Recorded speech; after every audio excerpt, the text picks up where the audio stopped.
right, everybody. Thank you for joining us. I'm happy to have you here with me. It is Sunday, and this is our live stream. Hello, everybody. Thank you for joining us. This is No Soundbites Allowed. I am your host, Michael Voss, Dragon of the Southern Tier. Happy to be here with you as we are going to be discussing so much that is going on. It won't be talking about the Super Bowl. I know that's coming up today. You may have your fans, everyone may be watching the game. I'm sure there will be a lot of commercials. I have no idea who's in the Super Bowl. I have no idea who might win the Super Bowl. I don't care. But we will talk about a lot of other things that I do think you and I may care a lot about.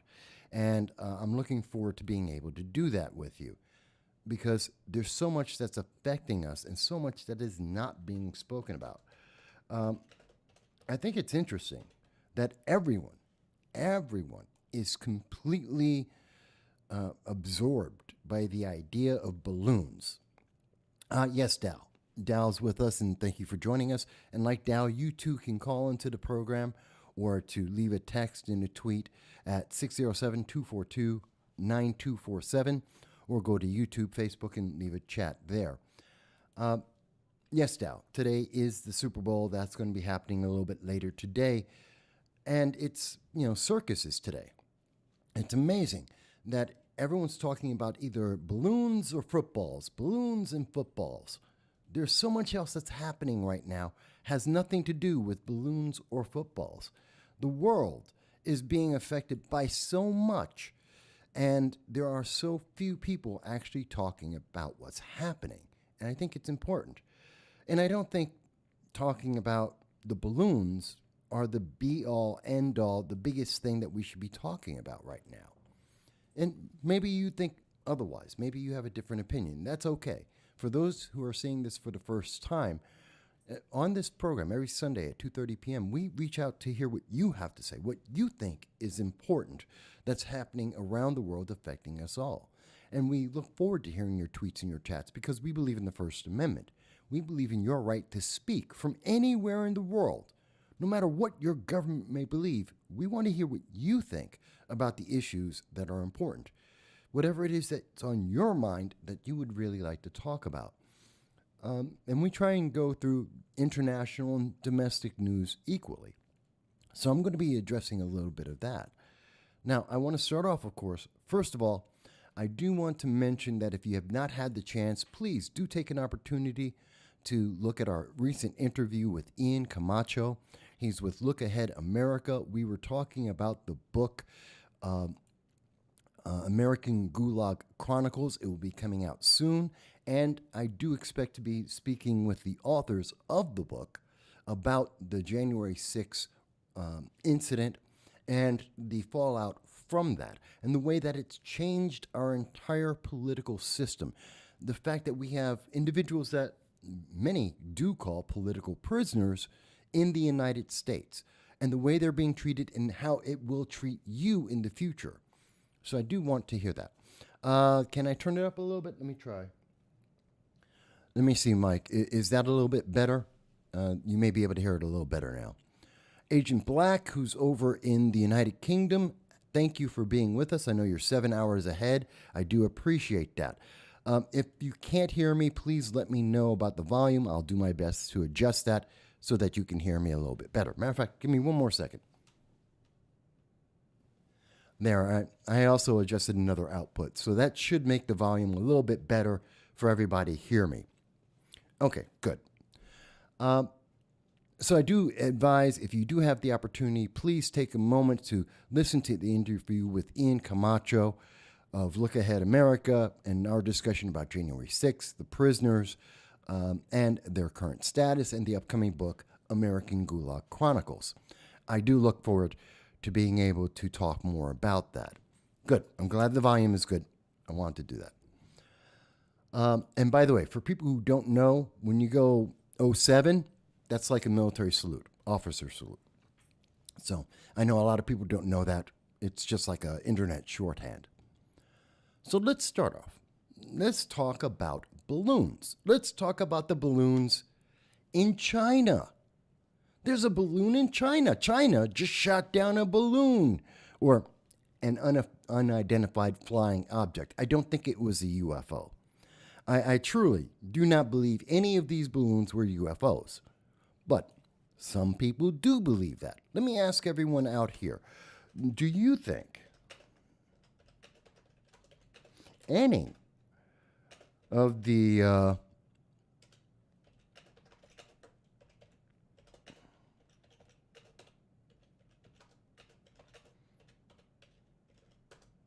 there we go.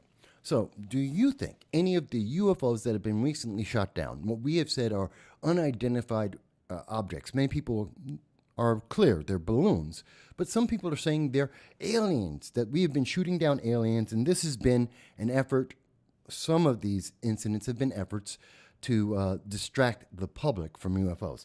It's really fringe, it's out there, but it is something that people have been talking about. I have heard people say that, no, this is just one big cover-up. Now, I don't think so. I think this is exactly what we think it is. These are spy balloons, essentially. These are balloons that are meant to take pictures and to detail all the things that are happening below them. In fact, I have heard some reports that have been stated that these devices have microphones on them good enough to be able to hear people speaking even below them, to take hyper-detailed photos, even though we have spy satellites all around the world. Every nation has a spy satellite around the world that are able to take pictures of everything on the ground. But because this is only about 40,000, 50,000 feet in the air, they are able to take hyper-detailed photos that the satellites are not as clear about. And if what I have heard about the microphones being able to pick up ambient or directed voices as clearly as they say, who knows what information they might be able to pick up. That's what I think they are. But yes, and I just want to put it out there because there are people who say it's aliens and that this is a cover-up. Just like they say that the world is flat, or they say that we've never gone to the moon and it was all staged. I don't believe those things.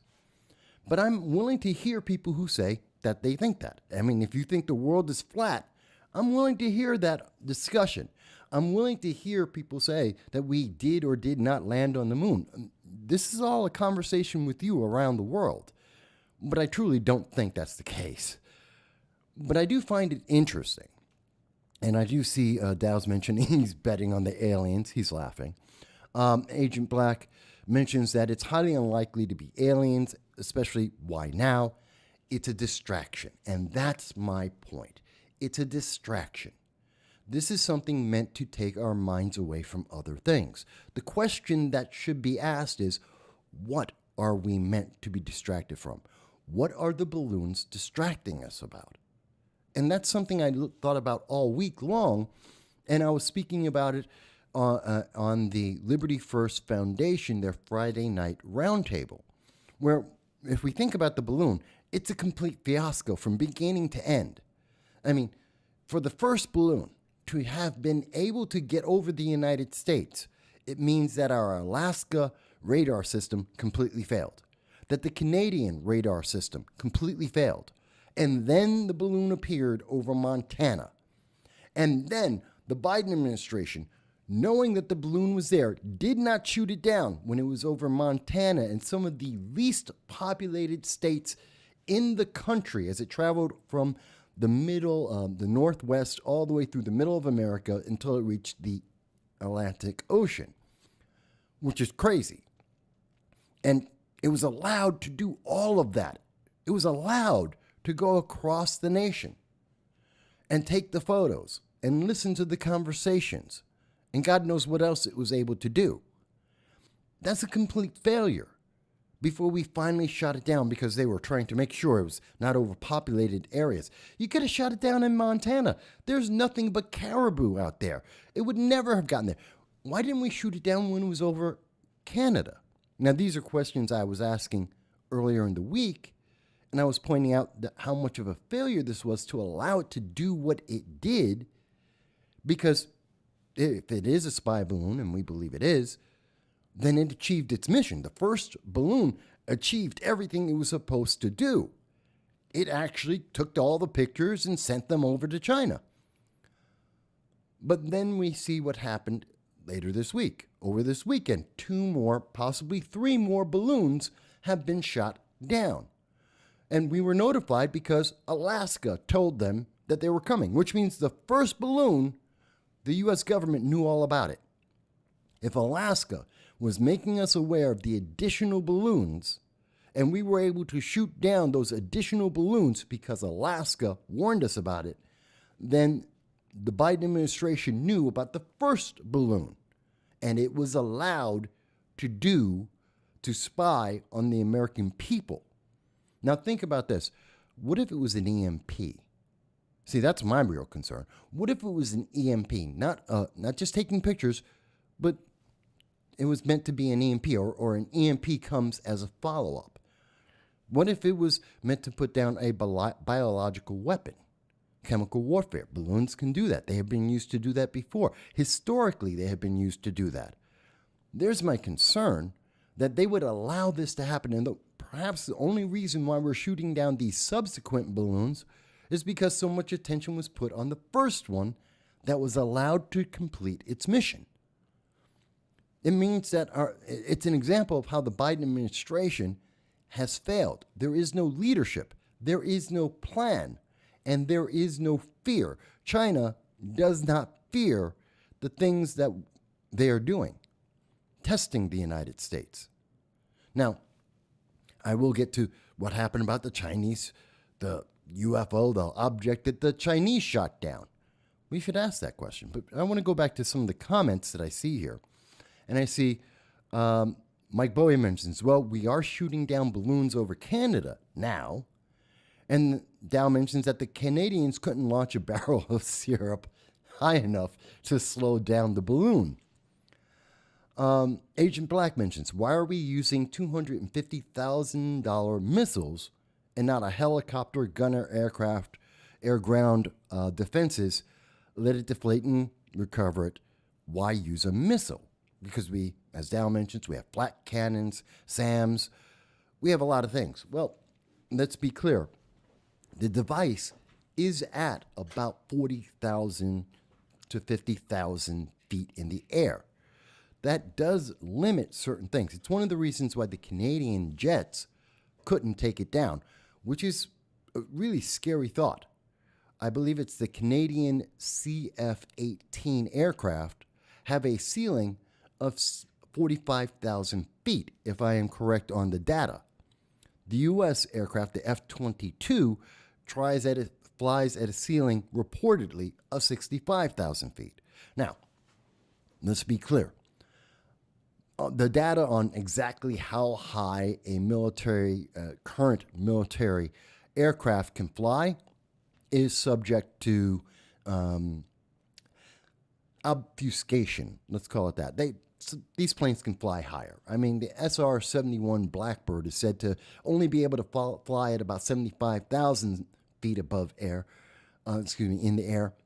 But many people have said it goes to 100, possibly 110,000 feet into the air. So there is some minor things, but so that does limit some of the things that can go up and shoot it down. It may be above helicopter range. It may be above normal flak to an extent, but we have other options. The thing that really gets me, though, isn't how they shot it down. The thing is, why is there such a delay in shooting it down? That's the bigger question. I don't care how it gets knocked out of the air. I care that it was in the air and allowed to get that far in. When we have the evidence that says we never needed it to do that. And I don't really care about these additional balloons being shot down. I'm sure there are many balloons that are being put up there. The question is, why were they allowed to get this far? As an example, looking at with China, they're shooting them down in the Yellow Sea. They're not letting these spy balloons get anywhere near their actual land. They're not letting these balloons get anywhere near their population or anything. They're literally, the Chinese are telling their fishing boats to watch out because they're going to shoot down these balloons. They're not going to be allowed to enter the actual landmass of China. Why didn't the United States do that? Why hasn't Canada done that? Even if Canada can't get a jet to fly high enough to shoot down the balloon, which is scary for Canadians, they should be worried that their Air Force doesn't have the capability to fly higher. But then ask the Americans, as they did, why wait so long for all of these things to take place? And the only answer I can come to is, well, the government wants us to be talking about these balloons, that they want us concerned about whether the balloons are carrying cameras or microphones, whether they're EMPs or biological weapons. They want the fear. They want Americans scared, and they want Americans focused on nothing but talking about the balloons and how they got shot down. I think there's so much more to this story. I think there's way more about how our governments are working than the balloons themselves. Again, the question is, why let it get this close? Why didn't we have these warnings ahead of time? Why do we let it cover the entire United States? Why is this the number one story in America besides the Super Bowl right now? That's a serious question. There are so many other things that are happening. Why is this so important? And China, for its part, doesn't care. They're shooting these balloons down in the middle of the ocean. Again, this isn't a big deal. I said this last week. I said this on the Liberty First Foundation roundtable on Friday. This isn't a big deal. We're not going to go to World War III over a bunch of balloons. It's just not going to happen. And you can't tell me, well, they were civilian balloons by China. The Chinese government is communist. There are no private businesses. The government is involved in every business to some degree, and quite a bit of a degree, throughout. That's the way their government is built. There are no private businesses, truly. So everything is the government. So you can't tell me these are civilian balloons. So why is this happening? What could the distraction be about? Now, Dow mentions, meanwhile, back on the ranch, innocuous-sounding bills that are life-altering, permanent surgical procedures for children and hate speech legislation that makes people into criminals for dissension. That's what's happening, and that's my point. The bigger issue isn't the balloons that we can easily shoot down at any time that we want to. That's not a question. That's never been a question. And I know, I do need to address, for those people who are telling us, well, there were balloons under the Trump administration. Let me ask everyone this. I want to ask this question for people watching. Do you think that there were balloons under the Trump administration? And I'll ask that before we go forward about why I think that these balloons are suddenly such a big deal. Then they're now trying to tie it to the Trump administration. So we are now 7 years after the beginning of the Trump administration. 3 years into, we're beginning the third year, or the third year of the Biden administration. Let me ask you something. Where's all this news about the balloons under the Trump administration? I mean, it was Americans in Montana who saw the balloon. It was Americans that were taking videos and TikToks and shorts. And this isn't the first time that people went on Facebook, social media, and showed, hey, there's something in the sky. Why is there no evidence and no confirmation from anyone in the government about balloons flying over America under the Trump administration 3 times? Not once, but 3 times. My answer is it didn't happen. They just need more of a distraction. They need people to be involved in this conversation so they can be angry about it. Because if this did happen, somebody would have a video. Somebody would have some kind of government record. There would be some kind of detail about this that they would be providing evidence on. If they truly wanted to say, connect this to Trump and say that this was a failure of the United States government under a Trump administration, they'd have evidence. In fact, they would have talked about this previously. They would never have let this go by without talking and trying to attack Trump on it, because they attacked Trump on everything. Literally, all the news media attacked Trump on everything he did. And to say that there was something that could be a threat to U.S. national security and they let it go, they just didn't talk about it, the news media just ignored it. They were attacking Trump on every rumor that possibly happened. Remember the Ukraine phone call, the collusion with the Ukrainian government, a phone call that they had no evidence of, a phone call that they could not prove, and we found out was third-hand, not first-hand, not second-hand, third-hand witness came out and said they thought that Trump said something in a conversation on a phone call that they had no clue about. They just believed it. And they passed that on, and the news media ran it as if it were fact, and then we found out through the investigation, absolutely a lie. So if they're willing to go that far to use third-hand information and suggest that that was fact, you mean to tell me that a balloon flying over America that could possibly have national security implications would be ignored? Not hell would freeze over first. Literally, hell would freeze over first before that was the case. Now, if you disagree with me, that's perfectly fine. This program isn't about you must submit. I'm not a progressive. You don't have to agree with me. If you think I'm wrong, call into 607-242-9247. You see the number floating above. You can also leave us tweets and chats on YouTube and Facebook and reach out to us. But please call in, because I'm willing to hear your explanation on why the news media that hated Trump would ignore this story about national security. It's meant, and yes, Mike Bowie is correct, it's a distraction from Biden's incompetence. It is a distraction to say that Trump is just as bad as Biden in terms of U.S. national security. It's not true.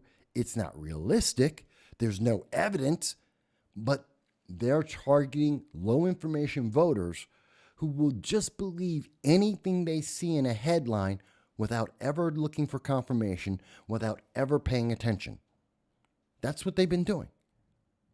Now, I believe one of the big things, and I want to explain what I think they are trying to distract us from. And then I'm going to come back to the comments.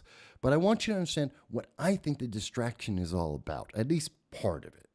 And I think this is kind of important.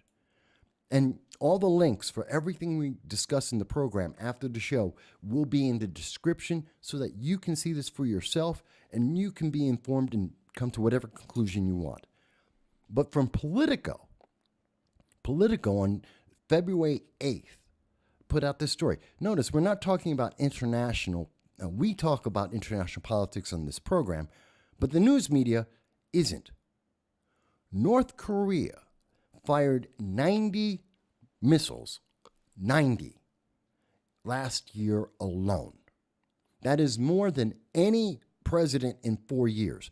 It's more than some presidents in 8 years. This was insane. And it was a display of the power of the North Korean government.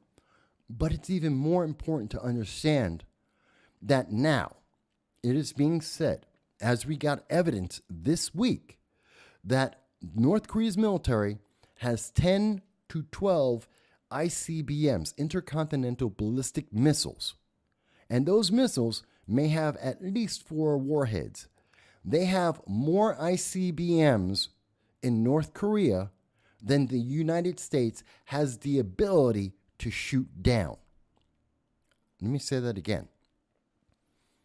Based on the evidence from Wednesday, it appears that North Korea has more intercontinental ballistic missiles, missiles that could hit the United States, Europe, Israel.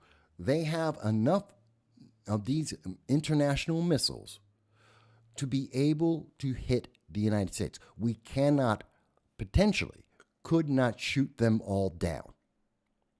They can strike the United States.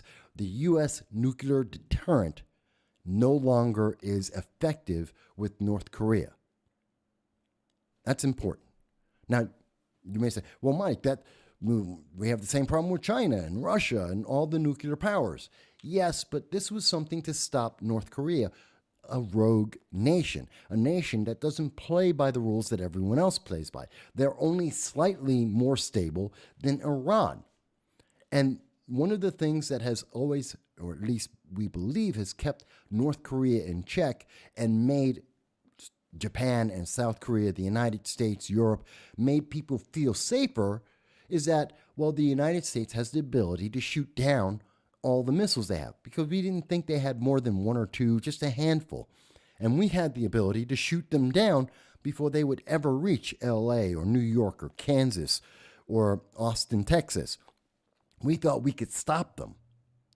Except now, according to Politico, according to analysis around the world, based on the evidence that we have seen this week, that's not true.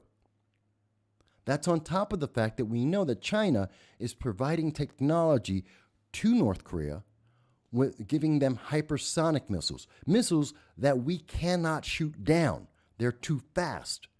So they have missiles we can't shoot down, and they have ICBMs, nuclear-capable missiles, that we cannot shoot down. We are literally in danger from a rogue nation that we have never faced before. Under any other president, under any other time in American history, we are in a threat that is absolutely unique. And the Biden administration won't talk about it. The news media is not talking about it. They're talking about a balloon. Again, this evidence came out this week.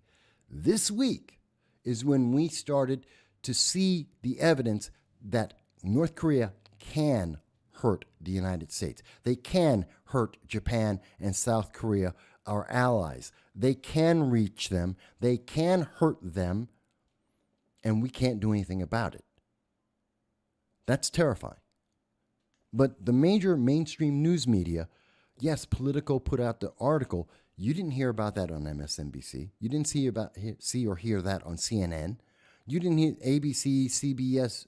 None of the major news media put that out there. That wasn't headline news in the New York Times. No one is talking about this. We've been talking about it on this channel since 2021, February of 2021. We've been talking about the Biden foreign policy and how it's affecting your life. But most of the world news is not talking about this. We have been following this for years now.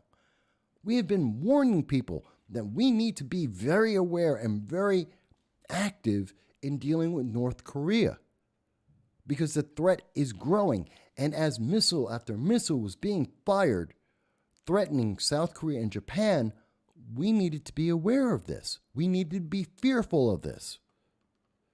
People laughed. Often, they laughed at this program, said, you just don't know what you're talking about. You're afraid of something that couldn't possibly happen. And yet, foreignaffairs.com, internationally recognized and respected for their coverage of international policy, they're talking about the same thing that we've been talking about. They came out February 9th and they mentioned that South Korea and Japan are reacting to North Korea and China, that they are building up militaries because Japan and South Korea do not trust the United States. They do not have faith that the United States will stand up and protect them as our treaties require us to do. They do not believe that the U.S. will react under a Biden administration to whatever China and North Korea does. We've been telling you that throughout all of 2022. We've got many, many videos and live streams like this one telling you that the Biden administration has no clue about international politics, and that's why Southeast Asia has become a hotbed. The tensions have been increasing rapidly. They are militarizing before our eyes. This is why Japan is going on its own to build its first military since World War II. Why South Korea is looking to get nukes, something they haven't had a conversation about since the actual ceasefire in the 1950s. The world is militarizing. It is getting less safe under the Biden administration because there is no leadership. There is no assurance that the United States will actually stand up for our allies. And it's no longer just me saying this. This is coming out in respected international news saying the same thing that we have said for years. The same thing that we have been warning about over the last 6 months in great detail, showing you how this is devolving and how the militaries are getting closer to a regional war. Let me say it again. It's not World War III you have to worry about. It's 3 regional wars, all happening at the same time. Europe is 1. Southeast Asia is 2. The Middle East is 3. And all the people who've been saying to us, you just don't understand, you just don't get it, you're wrong. Well, now Foreign Affairs is saying the same thing we have already said, for the same reasons that we said it. This channel has been very good at being able to have foresight and to tell you the things that we see happening that the media don't want you to think about. And even with Foreign Affairs, international news, respected international news, now coming out and saying the same thing we said 9 months ago, you don't hear about it because I doubt most people are reading Foreign Affairs. I doubt most people are reading what's happening in the Japan Times. Most people are not paying attention to Hindustan Times. You're not reading The Guardian or the BBC. You're looking to see what CNN and MSNBC are telling you, and many Americans are taking that as the truth. But just because it didn't appear in the Washington Times or the New York Times or the the Huffington Post, they assume, well, it can't be true. It is true. It is happening. We did call this, and I wanted to be wrong. I say that to you right now, folks. As always, I hoped I was wrong. I wanted to think that I misunderstood. But now the international news media is saying exactly what I told you 3 months ago. Exactly what I said, for the same reasons that I said it. And the Biden-Harris administration have no answer. There is no leadership. We need to get on top of this. Let me go back to some of the comments here, because I know there's a lot of things people want to say about this. And again, if you disagree, I'm perfectly happy to hear any comment you have. Either type out a comment or call into the program. The phone line is on. Yes, it is. The phone line is on. You can call into 607-242-9247. Tell me why you think the world is safe. Tell me how you think the Biden administration is making the world safer. Tell me why North Korea having ICBMs, nuclear-capable weapons that can strike the United States is not a concern of the United States national security. I'd like to hear your reasoning. I want you to tell me that I am wrong and explain to me why, because without that, I am left with a great amount of fear that we are getting closer to 3 regional wars, that the United States will have troops fighting overseas in multiple locations because Joe Biden didn't know how to lead and Kamala Harris only makes things worse. That's my belief. But let me go on. Let me go first. Dow says, The global economic crash, he's expecting that there will be a global economic crash by May. That vaccines will be applied to chicken populations with the vehicle of delivery being undisclosed, possibly mRNA. I can't speak to that. I don't know. I do believe that we are in a recession, and we have been in a recession since at least the summer of 2022. Whether or not that's being acknowledged by the major news media, whether they change the definitions of what a recession is, doesn't change the fact that we are in a recession, and that recession is going to last until probably the end of 2024, maybe 2025, according to the Bank of England, the U.S. Fed chairman, and many other analysts around the world saying the same thing. We're in the recession. The question is, what do we do about it? And as the recession gets worse, because we are nowhere near the peak of the recession, that's an entirely different question. And I know Joe Biden in the State of the Union said, America is doing fantastic. Then why do we have 70,000 layoffs in just the month of January? Correction. 62,000 in the month of January alone, and another 7,000 in the first week of February. That's 70,000. That's a lot of layoffs. Top high-end, high-paying jobs, massive layoffs, and that seems to be the start of the layoffs, not the end of them.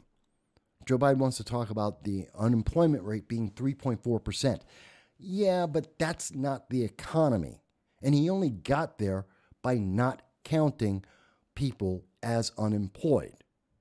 That's the data that comes from the Bureau of Labor Statistics itself. We are in bad shape economically. So to answer your question, Dow, the long way around, as is normal for me, the answer is all the evidence says that there won't be a crash in May. It will be a continuation of this valley, this downturn of the U.S. economy and the world economy that we've already been on the path to do. May won't be the bottom. It won't be the exception. It's part of the rule, in my opinion. I could be wrong.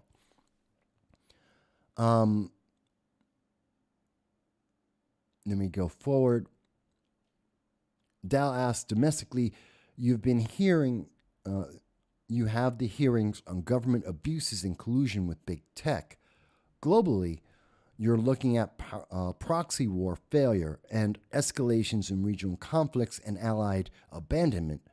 People follow that domestic exposure. The government is probably worried about lynch mobs, tar, feathers, pitchforks, and torches. Yes, it's easy to distract people to make you, we all are worried about our country first.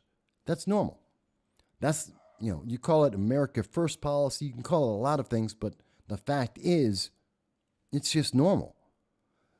We have to worry about our home.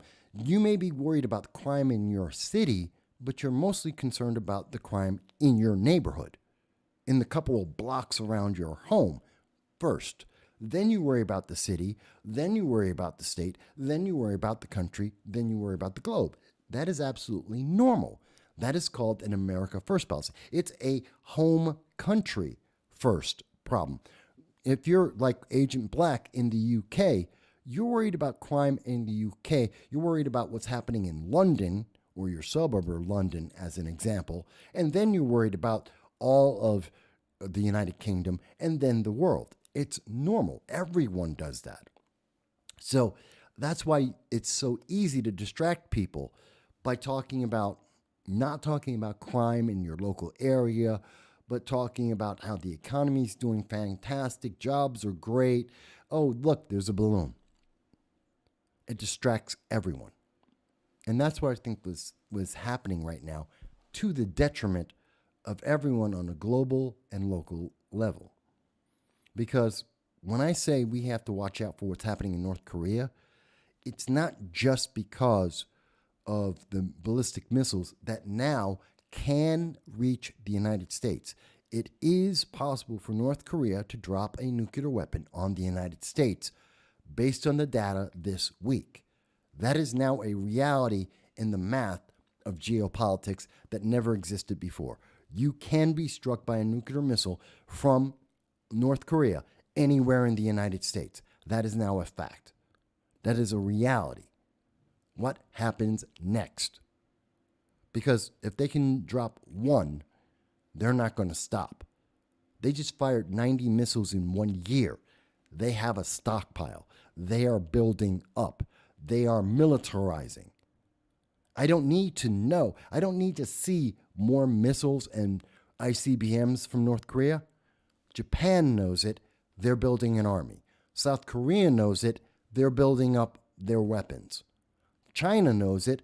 They're preparing to attack Taiwan. Why is the United States acting like no one knows this is going on? You and I may not know the final details, but I don't need to know the exact detail to know all these other countries with brilliant people, with hundreds of billions of dollars, are dedicating it to militarizing, and they're all saying the same thing while they do it. Joe Biden is weak. Every single country is saying, Joe Biden is weak. We don't trust America to protect us. We don't trust America to live up to its treaties. We have to do it on our own. And if they think they're going to be doing this on their own, do you think they care about inflation?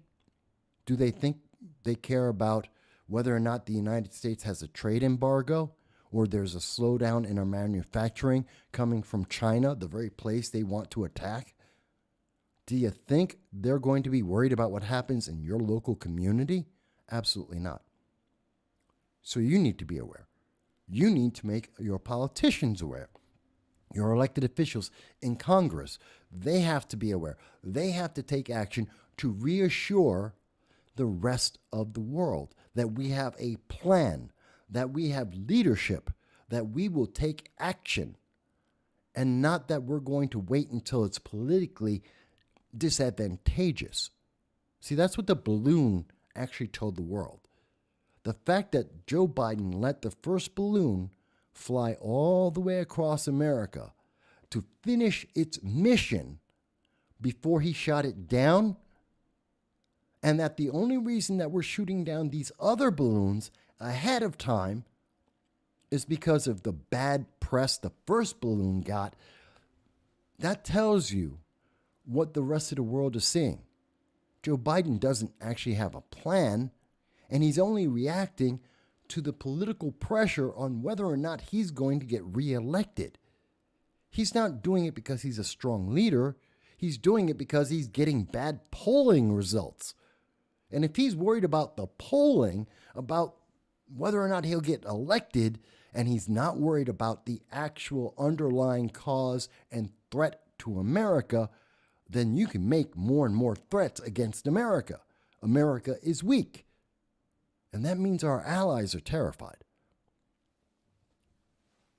And again, if you think I am misunderstanding this information, call in. Tell me why.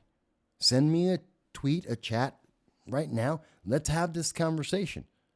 Because the major news media damn sure doesn't want you to have this conversation. They don't want you to think about this. They want you to talk about a balloon that has absolutely no impact on your life. A balloon that we can shoot down at any time that we want to. And I know that because we are. When we actually care about the balloons, we shoot them down in seconds. We did it in Alaska. We did it over Canada. We can do it anytime we want. We can take these things out. They're meaningless. They are literally meaningless if we pay attention, if we care, if we have leadership that says, do something about this. That's the bigger thing. It's about leadership, folks. It has always been about leadership, and we don't have it. Now, let me go back to the comments. Dow says, it's almost as if speculative discourse based on observations and trends within excuse me, just jumped here, within evidence actually helps to lay out scenarios that can actually provide predictions for future conflicts. Yes, yes, that we can actually figure out what's going on based on looking at what's happening and saying, okay, what's the most likely answer? Mike Bowie says, who's going to war with Joe Biden as commander-in-chief? Well, Mike, the bigger question, I believe, is who isn't willing to go to war with Joe Biden as commander-in-chief? Who's afraid of the Biden-Harris administration? I mean, everywhere that Kamala Harris has gone, there has been a worse outcome internationally and domestically than before she showed up. She is so bad at international politics that she has demonstrably made every situation worse than when she first showed up. Whether that's in South Korea, whether that's in Europe, whether that's the southern border of the United States, everywhere she has gone to represent the United States, she's made the situation worse. Every single time. So she's not an option. And Joe Biden, again, he's focused on politics. He's focused on trying to get reelected to help Democrats maintain power. He doesn't actually have a plan. In the State of the Union address this week, you heard no plan. Joe Biden was more busy trying to convince Americans that he's doing great for the economy because he's trying to cut down airline fees when American citizens are upset and complaining about the fact that your food bill, your electric bill, are up 45%. Look, if you can't afford to buy a can of ravioli, you can't buy a dozen eggs, you can't buy lettuce for your kids or yourself, do you think you're going on some big vacation, taking a plane to Las Vegas, to Hawaii? Are you traveling around the world in planes on a regular basis if you can't keep the lights on in your house? Which one's the bigger concern? If you have to spend all your vacation money on getting food and paying the electric bill or the heating bill, then it doesn't matter if airline prices go up or not. You're not going anywhere. Or if you are, you're taking a car, a bus, a train, you're not flying on a plane because it's too expensive in the first place. You're not going down to Cabo to have a vacation on the beach. You're going to Jones Beach off the Atlantic in New York because it's cheaper. Because you need the money to pay the bills. Because inflation is high and continuing to go up. Because you have to pay your electric bill, which has skyrocketed, necessarily skyrocketed, as Obama once said, to be able to maintain climate change, a political agenda, a political ideology. It's got no benefit to you, but that ideology is being put on you.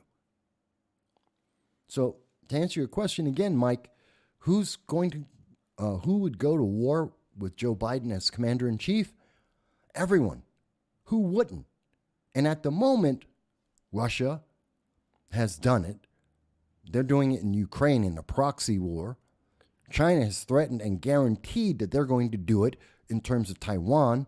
And North Korea is absolutely telling us, telegraphing, that they're sending off missiles. They're willing to attack Japan and South Korea at the same time because they have absolutely no fear that the United States will protect Japan or South Korea. Not even both of them, either one of them. They have absolutely no doubt they can get away with it. And in the background, there happens to be this little nation called Iran that is funding global terror while all this is happening. They're sending off drones to help Russia. They're helping China. They're helping North Korea because they hate the United States. They're sending out, they're shipping weapons directly to Yemen to help take over parts of the Middle East. This is happening real time, folks. You should be concerned. And the major news media won't take more. They won't even take the normal minute and a half that they do on the major news stories, they spend a minute and a half to tell you what's happening, what they want you to know. And this isn't on that list of things that they're even willing to spend a minute and a half to tell you. And by the way, if you think I'm wrong about that, time it. The next time you watch cable news, you watch your local news, the average news story is somewhere from a minute and 30 seconds to 3 minutes. If it's a really big story, it gets 3 minutes. If it's just a news story, it gets about a minute and a half. That's it. That's all the time they dedicate to international policy, to domestic policy, to inflation and recession that's affecting your life, illegal aliens entering the nation. They spend about a minute and a half, and they won't even tell you in a minute and a half, which is not enough time to talk about anything. They won't even tell you this. That's how much they want you to not know, in my opinion. You think I'm wrong? Fantastic. Tell me why. Dow says, General Mark Milley, or Milley, I always get that wrong, probably thinks he'll be the head of the military ops and he'll defer to his CCC, his Chinese Communist Party counterparts. He's already admitted as much. Well, we know that, in my opinion, and as we have discussed on this channel, General Mark Milley is a traitor. He has committed treason. It has already happened. He should be summarily removed from his post, stripped of his rank, and thrown to the wayside. That's my opinion about Mark Milley. Because he has aided and abetted enemies of the United States in the most drastic of ways. I have nothing good to say about him. Nothing. So he's a problem for me. He's a massive problem for me. And so I don't, the fact that he may believe this or that, I don't trust him. I have no reason to trust him. And I don't see any reason why anyone else would trust him. I don't think the rest of the world trusts General Mark Milley because he is compromised, because he has been shown to do things that go against the chain of command, that violate the national defense of the United States. It aids and abets enemies, and in particular, that enemy he was aiding was China, a country that most of the world is terrified of, rightly so. So that's my thought about General Milley. Mike Bowie asks, as a soldier, how do you have faith that Biden was making the right decisions? Well, as a former Marine myself, I don't have faith that he's making the right decisions. Here's the thing. For many people have never been in the military. I have. I have family that has been in the military for many generations. Many of my friends have served in the military. That doesn't make us better or worse. That just makes us different. We served. And the thing about being a soldier is the two big things are, one, you have a commitment. You have made an oath. You have put your life on the line for your nation. Whether for all the good and bad in any nation, you have made the decision to protect that nation because you think it is of value. That's the goal. I know. You look at the recent commercials and it's all about being warm and fuzzy and, you know, everyone has a voice and it's like being in a sorority. No, that's not what the military is. You give up, you suspend all of your rights. You become a piece of the property of the government because you believe your nation is worth it. That's what it is to be a soldier. That is backed up by two things. One, every other person in the military shares that same viewpoint. And because we all have that same view, we support each other. We protect each other. I don't have to worry about my back when I am in a foxhole, if I'm in a battlefield, because the Marine standing next to me is going to protect my life because I am protecting his life, because we are protecting and advancing America. That ultimately, our lives on a battlefield somewhere in the middle of nowhere is going to count because at the end of the day, America will be safer and stronger. That's the belief that drives everyone in the military, or at least That's when I was in the military. That's what made us all move forward. That's why we did this. And I believe that's why most people in the military believe that. But if you do not believe that the commander-in-chief has a plan, that if the commander-in-chief is being subverted by people lower ranked than him, and they have political agendas, not national security, but just pure politics in mind, that they're playing election games with your life, then you don't have people going into the military. You don't have people willing to make that ultimate sacrifice because they don't agree with that politics. They don't agree with that end goal. They don't see the benefit to the nation. And right now, you are seeing fewer people join the military. The recruitment goals of the Army, the Air Force are down. They are missing their targets. We have less people trying to get into the military, even as the military are running ads trying to say that it's warm and fuzzy and it's fun. Join the Army, become a chef. Join the Army. You can be with your two moms, and being part of a sorority made you perfect for the Army. Okay, that's crap. Straight up, absolutely, without any question, that is a lie. The Army isn't about being a chef, and it's definitely your two moms and being part of a sorority had nothing and did nothing to prepare you to be in the military. That's not what it's about. And if you think it is, you're going to get a rude awakening because it's not about that at all. And if you are there for a reason that isn't to give your life so that your nation will be better off, you are going to have a miserable time in the military. You are going to be in hell because that's not anything other than protecting your nation and giving others the ability to live with the rights we have. If you're there for any other reason at the end of the day, you are in for hell. That's what I said. That's my experience in being in the military. That's my reason for joining the military. Why the rest of my family members joined the military. It's that simple. But if you want to be warm, fuzzy, and woke, go to college. Become a college professor. Don't join the military. Please don't join my Marine Corps. Don't do it. You're wasting everyone's time and energy. It's not worth it. Not to you, not to the rest of the soldiers around you, not people who have to rely on you for their life. I'm sorry. Don't do that to them. Just don't go. And this is coming from a man who believes in mandatory military. I believe in mandatory military service.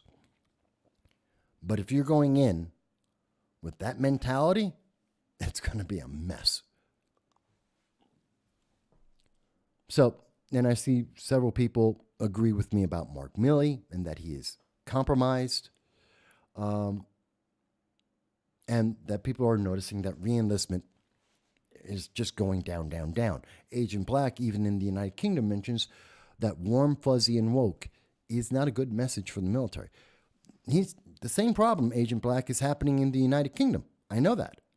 I know you guys are having the exact same problem that we're having here in the United States because we're following the same ideology of politics over principles, that we are not looking at our nation first ideology. I don't even know what to call this ideology. Yes, it's socialism, but I don't know what else to call it. And I did see your comment, Vic, by the way. I did see your comment, Vic, about socialism. But I don't understand what's happening right now. I really don't. But I do know the consequence of it. And the consequence of it is that we are seeing the world become more and more conservative. The latest nation is Germany. Germany is looking to have the conservative CDU, I guess you call it an organization, ideology. The conservatives in Germany are projected to win the repeated vote. They are gaining more and more power. We're seeing that in Italy. We've seen that throughout Europe. We're seeing that in South America. Nation after nation, continent after continent around the world is becoming more and more conservative. You say that about Japan, South Korea. Again, I said Italy. Now in Germany, Sweden, South America. I believe it was Peru. We are seeing this movement to a more conservative, more nation-first ideology around the world, which isn't necessarily bad, except at the same time, there is no leadership. There is no umbrella over all of our allies saying, yes, become more conservative, fix your countries, become better countries, and we will be there with your back protecting you. I mean, if we were to look at nations the same way as we look at militaries, like I said, when I'm in the Marines, and I have been in the Marines, I never had to look around my back. I never had to concern myself with the soldier, the other Marine, on either side of me. I never questioned it, not for a second, because for every single second, I knew that they were going to keep me alive and I was going to keep them alive because that kept us alive. It was never a doubt in my mind.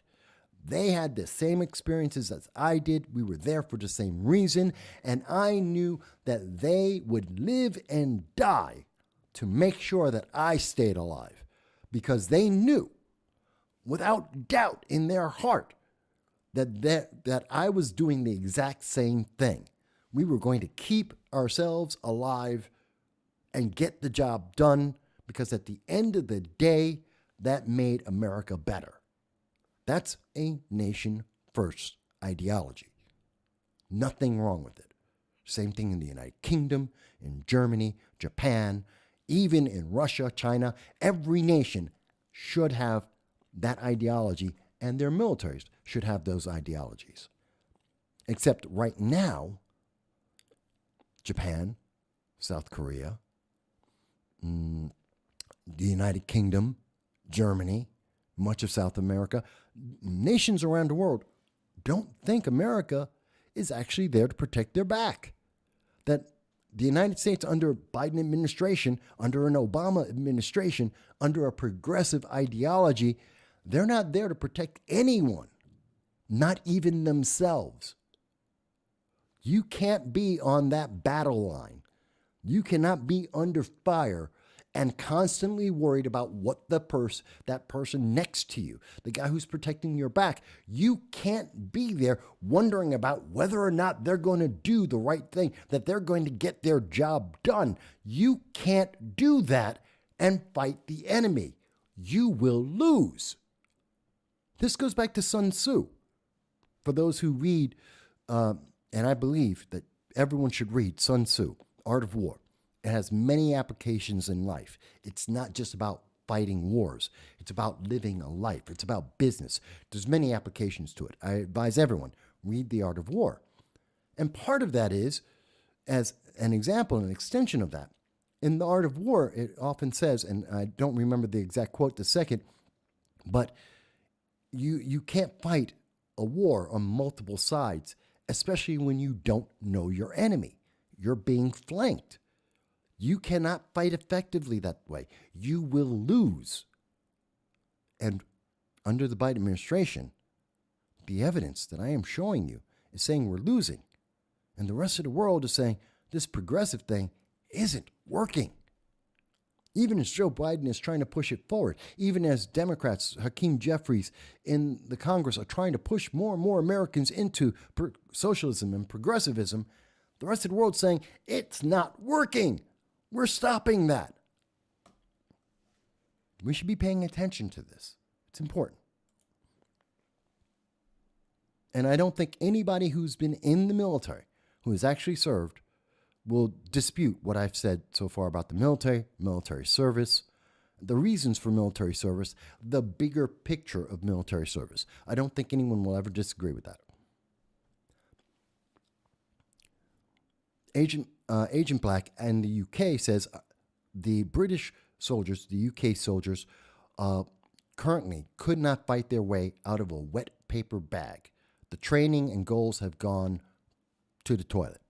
And I have recently heard that, I think it was on podcast of the Lotus Eaters. They were recently talking about the the United Kingdom's military capabilities. You guys can't, they're trying to drag you into a war in the Ukraine. You guys can't fight that war. You don't have the troops. The world has become, especially NATO, has become so dependent on the United States having their back and being the shield that you guys don't have the capabilities anymore. It allowed you to lower your standards because you counted on someone else to protect you, but you need a nation-first ideology. And if your nation isn't first, whether or not anyone else has your back, you're going to fail. And I think you guys are learning that now. Dow says, you see the Russians' enlistment propaganda, and it's all about blowing stuff up, kicking arse, and taking names and winning. So is the Chinese. The Chinese recruitment is the same thing. North Korean, and Iranian. The world has propaganda for their military. I mean, recruitment is a function of propaganda to some extent. They all have that, except the United States and the United Kingdom and the progressive movement. Agent Black says not all units that this applies. This weakening of the UK capabilities is not all of their units, but a lot of them. And that's what I've seen as well. Heaven Lee, Heaven Lee left a message of C and V, and I have no idea what that's supposed to stand for or what that's supposed to mean. Please explain yourself, Heaven Lee. I'd love to hear what you have to say as a comment, and thank you for joining the channel. I don't think I've seen you make a comment before, but I don't understand what you mean. But I'm happy to hear whatever it is, and if you need to, call in 607-242-9247. Agent Black goes on to say that the United Kingdom, even their reserves, I believe our military was the best trained in the world. The government doesn't have the military's back. With all the woke crap going on, it's making the United Kingdom soft. That they at one time had the best militaries in the world. Well, I'd say the SAS, that was one of the best military units in the world. Massively, incredible unit, and I have much respect for the SAS. And you had some other good troops. Not as good as the Marines, but, you had the SAS, so there you go. But I may have a bias. I think the Marines are fantastic. I think they're the best in the world for, they're not specialized troops, just regular standing troops. I think the Marines top of the notch. Specialized units, SEALs and SAS are, a separate conversation altogether. But I think they're great. But you're right. Things are getting worse. In fact, it's really easy to see, folks. Andy Ngo pointed this out, and this is happening in Kirby in the United Kingdom. This is a video that was recorded in Kirby, UK. A schoolgirl, a 15-year-old child, was approached by a grown man, well over 10 years her senior. He walked up to her in the middle of the street and said that he wanted to have sex with that 15-year-old girl. That's the evidence that is there. There are protests happening in the United Kingdom right now because of this. Because of this right now, because this isn't new, because this isn't strange. This is a common occurrence that is happening, and that is a problem, especially when we understand that the people who are asking for open borders, that the activists, the media, the progressives, the socialists, Antifa, are saying that the problem in this situation is not that a grown man feels so secure under the policies of the progressive movement, that they feel so safe, secure, and protected, that grown men, 10 years, a decade older than children, feel absolutely confident in saying it's okay for them to have sex with that minor child, and they are willing to do that publicly in the middle of the day on open streets. So I want you to understand that. That is a consequence of not having a nation first policy. That is a problem of not having leadership. That is a problem when we are indoctrinating children. When we are distracted by talking about balloons rather than focusing what is happening and what are the consequences in our nation. What is happening in Kirby, United Kingdom, is happening in the United States. It's one of the reasons why Epstein's Island existed and was allowed to flourish for so many decades. Why was Epstein having his island? Because the same reason why we have these migrants in the United Kingdom, some of them illegal, some of them not, that are there, and they are approaching and they are trying to engage in pedophilia. And that's okay, according to the progressives, according to the socialists, that's okay. Because there is no leadership to say that it isn't. Because we're too busy talking about a balloon and wondering what's going to happen when the football gets thrown tonight. We're so distracted by the Kardashians, the MILF Manners, by the housewives of who cares, that we are not paying attention to what's happening to our community.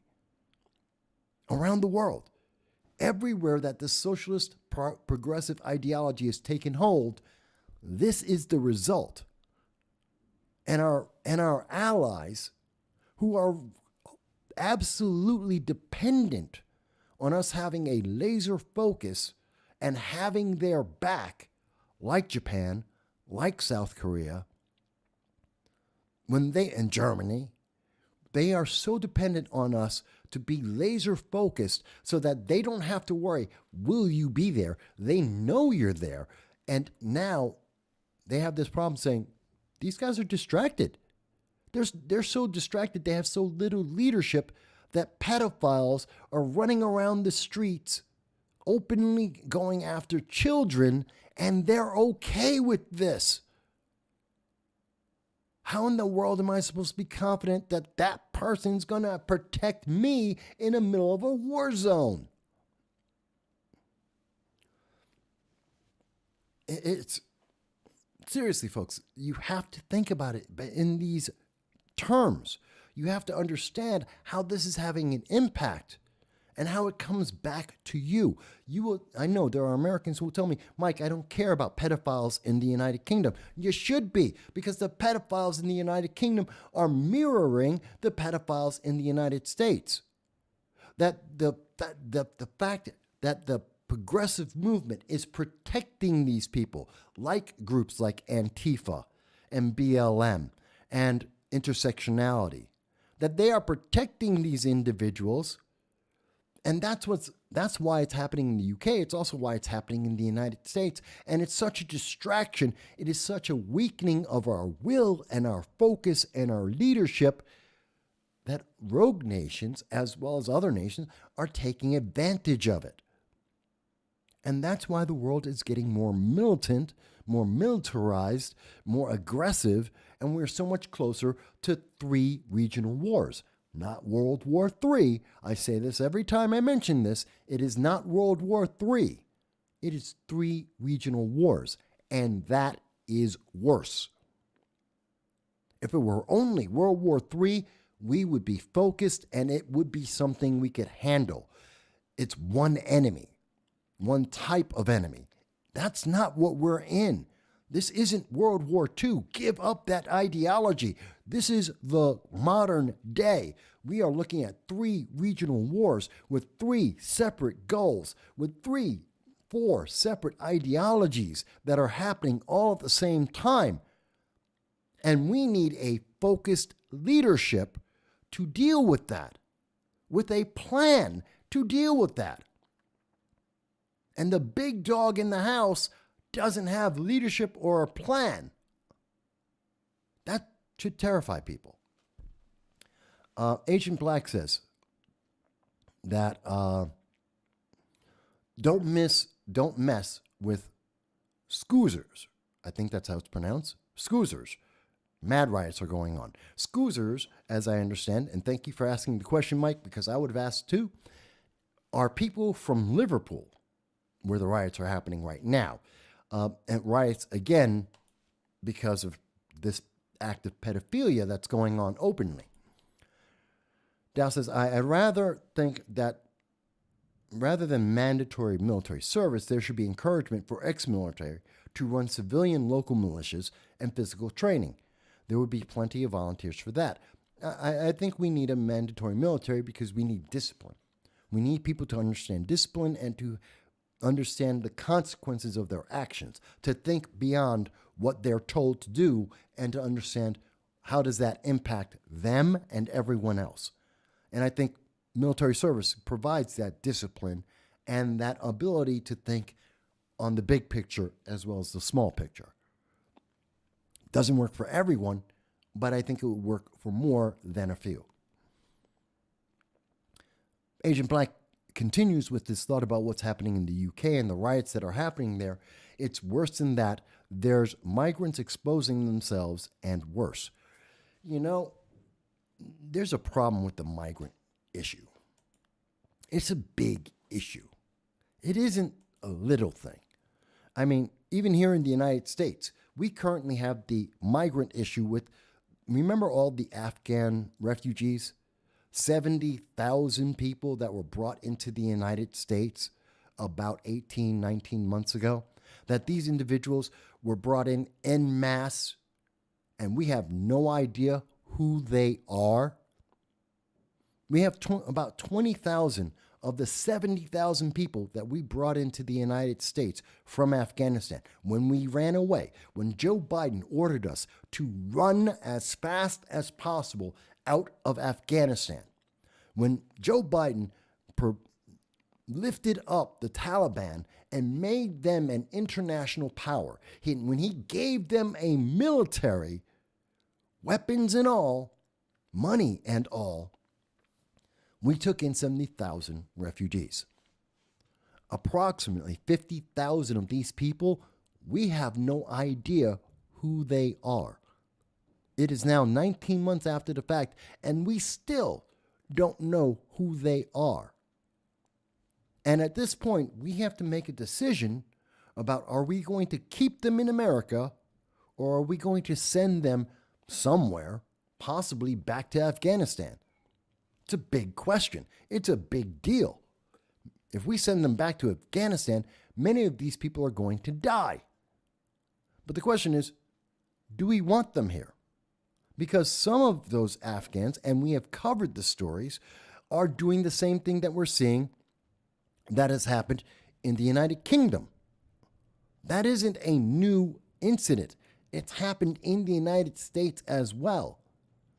Again, I understand there are 20,000, maybe more, of these individuals that helped the United States over the last 2 decades. They served in our military. They fought the war alongside U.S. soldiers. And I am absolutely happy in taking care of those people.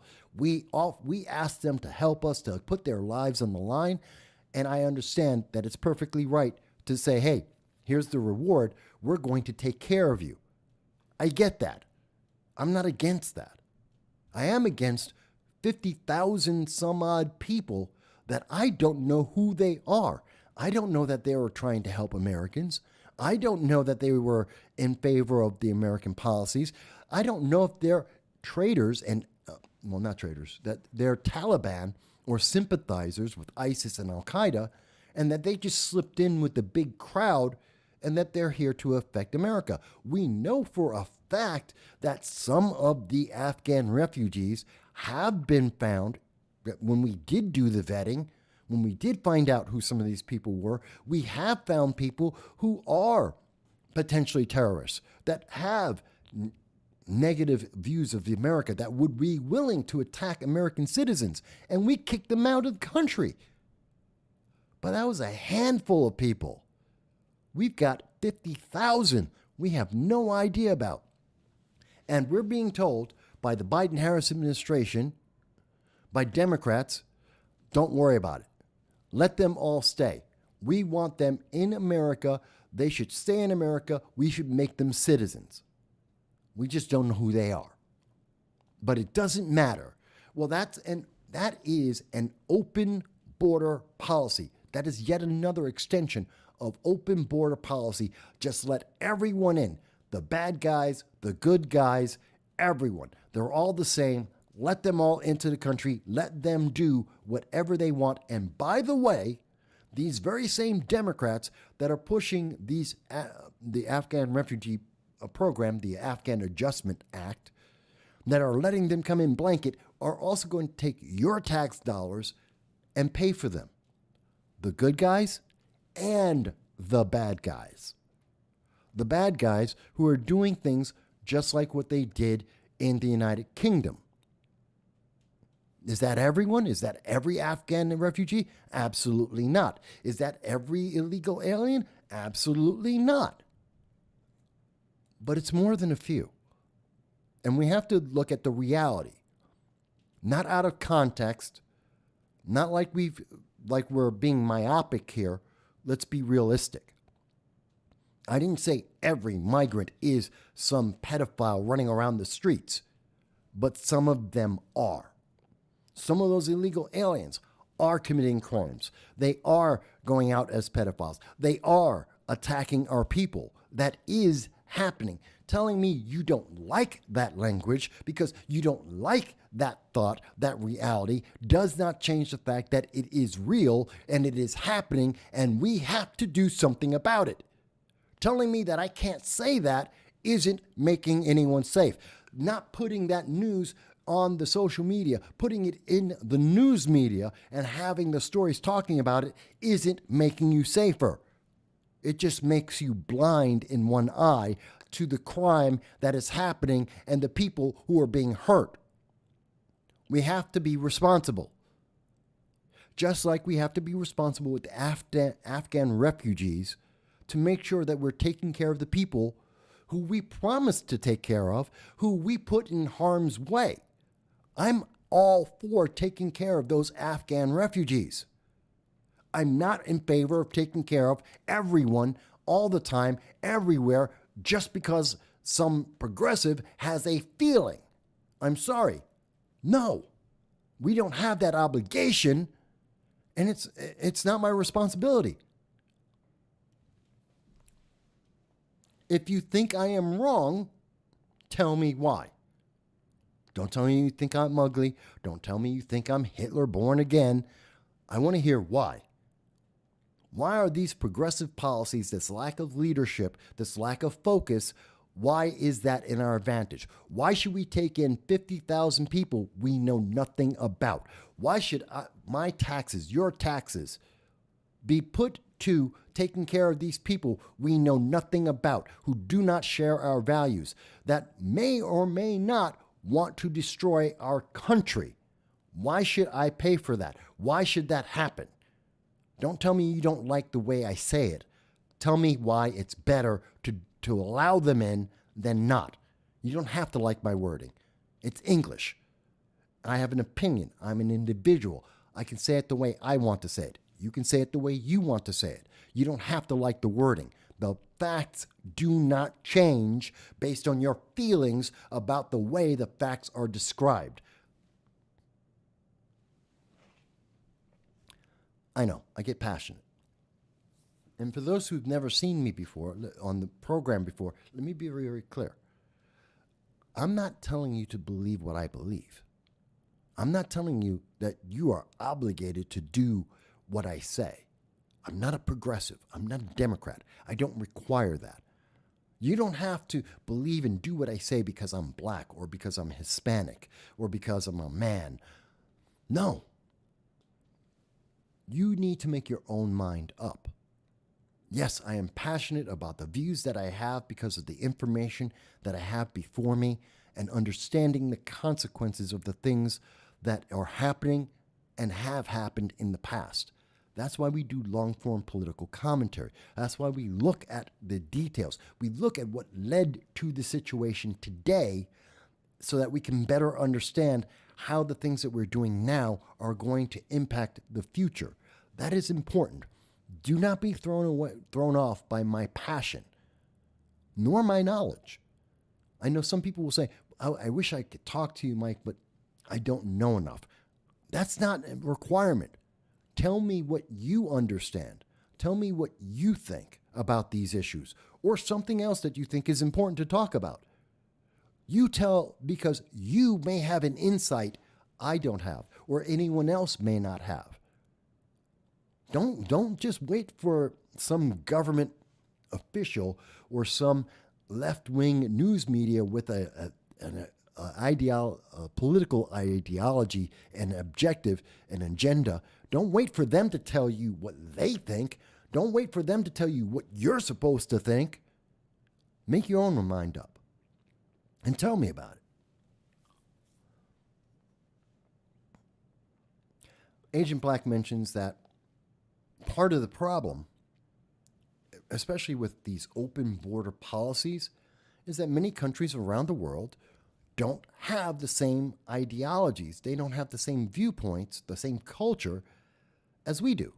And this is true, whether it's in Germany or Sweden, whether it's the United Kingdom or the United States, it's true. People in different parts of the world have different ideologies. Yes, the United States is similar to the United Kingdom, but we're not the same. And we're definitely very different than Peru or Uruguay. We're very different than Zimbabwe or Namibia. We're very different than the Philippines or Laos. That's normal. All these countries are very, very different with very different experiences and cultures. You know, if you're in Thailand, you will be, if you have, I believe it's Thailand, that if you drop chewing gum on the ground, you will be caned. Caned. You can't do that in the United States. Now imagine if we have 50,000 people who believe that if you chew gum and drop it on the ground, you need to be caned. What happens when they come into communities and kids are dropping gum all over the place? How do you deal with that? These are things we have to consider. Not to say that these people are evil, per se. Some are. Many aren't. Some are. But to understand the consequences of what we are doing to our nation, what we are exposing ourselves to, and how we will deal with it. And believe me, no, actually, don't believe me. This is happening all across the nation right now. This is a real-time problem. It was just on February 9th, more than 500 illegal aliens, not migrants, they're illegal aliens. Call them what they are. Stop playing word games. Illegal aliens lined up and tried to enter the United States because they thought that New York State was going to buy them a bus ticket and send them to Canada. They're partially wrong on that.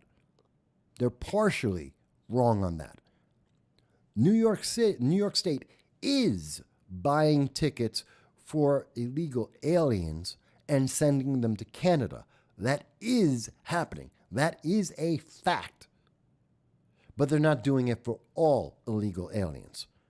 The rules on entering the United States have not changed. It is still illegal to enter the United States illegally. And the United States is not guaranteed nor required to send you to anywhere, whether it be New York City or El Paso, California, or Canada. Especially when you're an illegal alien. You broke the law. But people like and this caught my attention here. Where is it? Where is the wording here? Sorry, I'm trying to find a line here that I had. They described this about Eric Adams.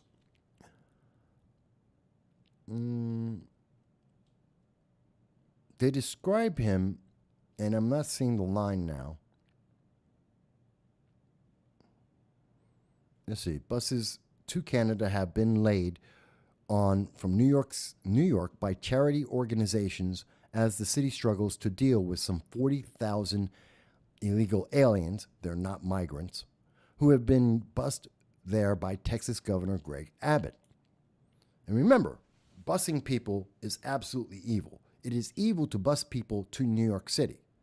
It's illegal to take illegal aliens from Texas, where it's overwhelming, and move them to New York City because New York City can't handle 1/10 of the problem that's in Texas. And so New York City passed the buck, passed these illegal aliens, and sent them to Canada. And this is because Eric Adams is a practical progressive. He is often called a moderate Democrat. He is not. He said this himself on MSNBC a year ago. When he got elected, he went on to MSNBC and told the world that he is a practical progressive. And you can see it in this link. At 8 minutes and 45 seconds, he says, I am a practical progressive.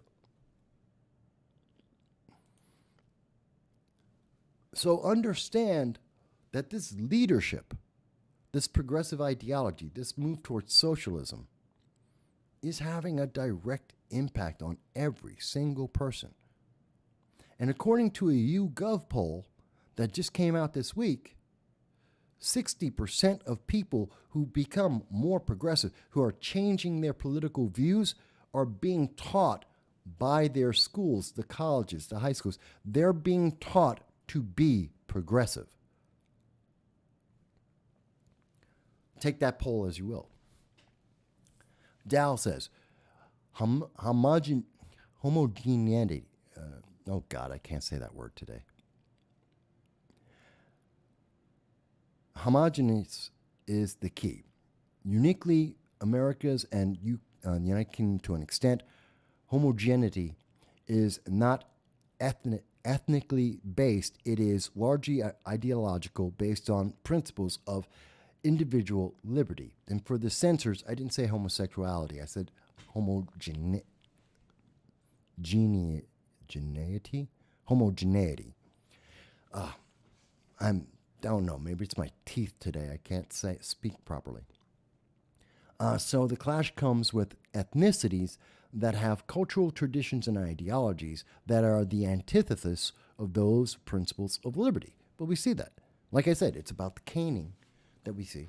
Some nations believe you can cane someone. Some nations and ideologies around the world believe you cut someone's hand off if they steal. Doesn't work well in nations where we don't believe that. It is a culture clash. It is important. But we have people like Mayor Eric Adams of New York City who are more than happy to be hypocritical, to do the exact same thing that they are complaining about, to blame others for what they have done. Sorry, that's another story I want to get to. Homogeneity. There it goes, homogeneity. Usually I can get it. I don't know why. Today my tongue got tied there. But I know I'm covering a lot of ground here, folks. We're covering a lot of things. And we haven't even gotten to the domestic stuff, really. I mean, we were talking about the balloons at the beginning of the show. But as this program, for those who are not familiar, we cover international and domestic and the consequences and local events as well. So we try to have a very big and small picture on this program. We're hearing, and we are looking to hear from everyone in the world, like Agent Black, who's in the United Kingdom right now, like our audience in Germany, in India, in Peru, in China, in Japan. We are looking to hear from every voice because these things are affecting us all. It doesn't just begin and end here, although I strongly believe America needs to have an America first point of view. The United Kingdom needs a United Kingdom point of view. They need a UK first. Germany needs a Germany first point of view. South Korea needs a South Korea first point of view. Japan, I believe countries should have their best interest first, always. Because if you're looking for that, then you can have commonality with everyone else. Because you can make your nation as strong and as peaceful and as beneficial as possible. And in doing that, you can find roots of commonality amongst nations. Because you're not serving another nation. You're not dependent on another nation. You're working with another nation. Because what we have right now is Japan has just woken up to the idea that they need to be Japan first, and they need an army because the United States, under people like Joe Biden and Obama, they don't care that they will not protect them. Hell, Joe Biden won't protect other American citizens. And the world has seen that and said, if he won't take care of his own people, how in the hell is he going to take care of anyone else? And just to remind everyone, I've been saying that for 2 years now, and now the rest of the world is starting to say the same thing. As of February 9th, the rest of the world feels strong enough. They have gotten so fed up with this. It is so obvious that the rest of the world is now making the same statement that I came to a year ago that they didn't want anyone to know about. That they thought you wouldn't notice. They thought would pass unquestioned. Going back to some of the comments, Mike Bowie mentions that Mayor Eric Adams, the practical progressive of New York City, says that he wants to send migrants to cities in upstate New York because it's a statewide problem of illegal immigration, even though illegal immigration in New York City outnumbers the entire state. There is more illegal aliens in New York City than the entire state, rest of upstate New York combined, which is stupid. It's not a New York State problem. It is a New York City problem. It is a progressive problem because they opened the doors. They took away the gates. They said, come on in. That New York City said that. Binghamton, New York didn't say that. Rochester, Greene, New York, Utica, New York did not say the door is wide open, just walk on in. They didn't say that. New York City said that. Kathy Hochul said that. Disgraced former governor and also Democrat powerhouse Andrew Cuomo said that. But the people didn't say that. There is a difference. He wants to send them to other cities because he wants someone else to blame. It's not his fault. He needs to get the migrants out of his city to somewhere else because he can't afford it. I mean, think about it. He just had last week, he took a group of illegal aliens out of a hotel that he was spending $60,000 a year to put them in a hotel, to let them live in luxury that you and I, American citizens, don't get to live in. That our taxes is paying for someone to live at twice the average quality of life of the average American citizen. And he took them out of that hotel to put them into a shelter, which again is still better than the quality of life that they are living in countries like Venezuela, where they are eating zoo animals and eating out of garbage cans, and the Venezuelan government is killing its own people. So a shelter in New York City is still massive steps above that kind of hellhole, and they protested.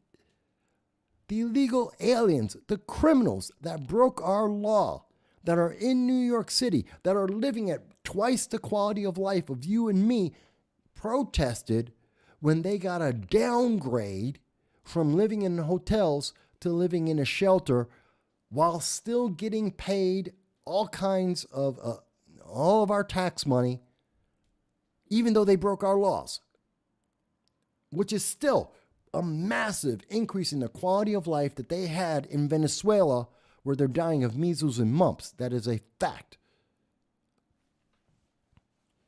This is what he doesn't want to have, those headlines, those articles. Eric Adams wants to push that problem into green New York. He wants that problem in Deposit, New York. He wants that problem all across in New Rochelle. He wants it spread out so it's not his fault and he doesn't have to pay for it. But he was the one who asked them to come. So that's my thought on that. And Dow says correctly that this is bull. New York gets its lion's share of the resources to support from the rest of upstate. And this has caused the rest of upstate to be less beneficial. In fact, they are depressing many of the areas like the Southern Tier region. It is financially burdened because Eric Adams is spending, or he wants to spend, $1 billion on illegal aliens, and he's getting that money from upstate New York. It doesn't work well. Happy Life, hello, and thank you for joining us today. Happy Life says, our skies are literally being invaded daily, and you're talking about illegal immigration. More UFOs today were shot down. Happy Life, you joined us late in the show. I already talked about the UFOs. I've been on for an hour and 45 minutes. And let me give you a summary. We're not being invaded by UFOs. These are balloons, spy balloons. And we're shooting them down. They're not a big deal. They are easy to shoot down. The problem is that the Biden administration wants the distraction. Because as we see has happened this weekend, Alaska, our early warning systems are working. We knew those balloons were coming, and we shot them down when we wanted to. Canada is aware of the balloons. And even though they may not be able to shoot them down, they asked the United States to do it, and we shot those down too. The only reason that these balloons could ever possibly be a threat to the United States, like the first one was, is because the Biden-Harris administration doesn't have any leadership, doesn't have a plan in place, and they let it happen. What did Joe Biden say? General Milley told Joe Biden not to shoot down the Chinese spy balloon, so he didn't. And instead, that first spy balloon completed its mission traveling across the United States. So the big deal isn't the spy balloon. The big deal is what we're being distracted from. The big deal is that we have no leadership that is willing to take action even on the most simple of things that is not an issue. So that's my summary on that, Happy Life. I'm not upset. I'm not upset at all for asking me to repeat that. I'm upset that we have this situation happening, that we are being distracted from the international policy that is affecting our lives, the potential of 3 regional wars that are growing with Japan and South Korea, what we're seeing in the Ukraine. I'm upset that we're not being able to talk about that, but it's okay. I'm not upset with you, Happy Life, for saying, Mike, did you speak about this at some point in the show? Yeah, I did. I spoke about it for at least a half hour, I think, and how it's interconnected to everything else that is going on. But I don't think it's a focus. I think it's a distraction. It's meant to make people worry about something that's not important. And if you go back and watch the whole thing, yes, the spy balloons do have a lot to do with illegal immigration because it's the same lack of leadership. It's the same source. The problem is coming from the same source: a lack of leadership, a lack of planning, a display of weakness, a burden being put on the American people and it's unnecessary. So that's how I got from spy balloons, not UFOs, because they're not aliens, so it's not UFOs. It's spy balloons to illegal aliens. They're connected. And again, happy life, not upset that you brought it up. That's the whole point. That's why I'm here. That's why we have this conversation. You could have called in and asked the question. I'd be happy to answer it there too. That is always an option.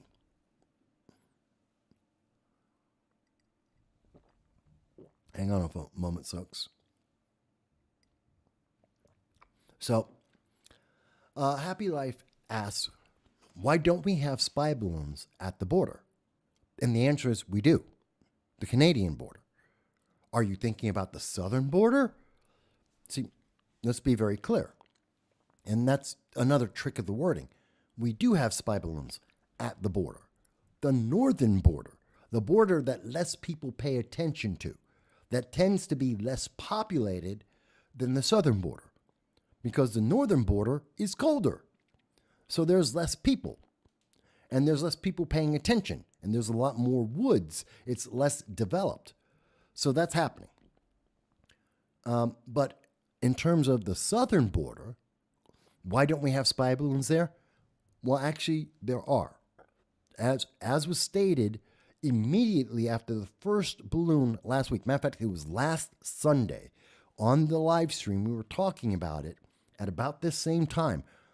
So almost literally 7 days ago to the minute, we knew that in Latin America, there were Chinese spy balloons as well.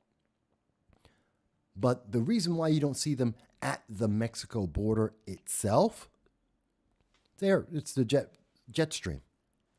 It's the way the wind moves. So it doesn't line up.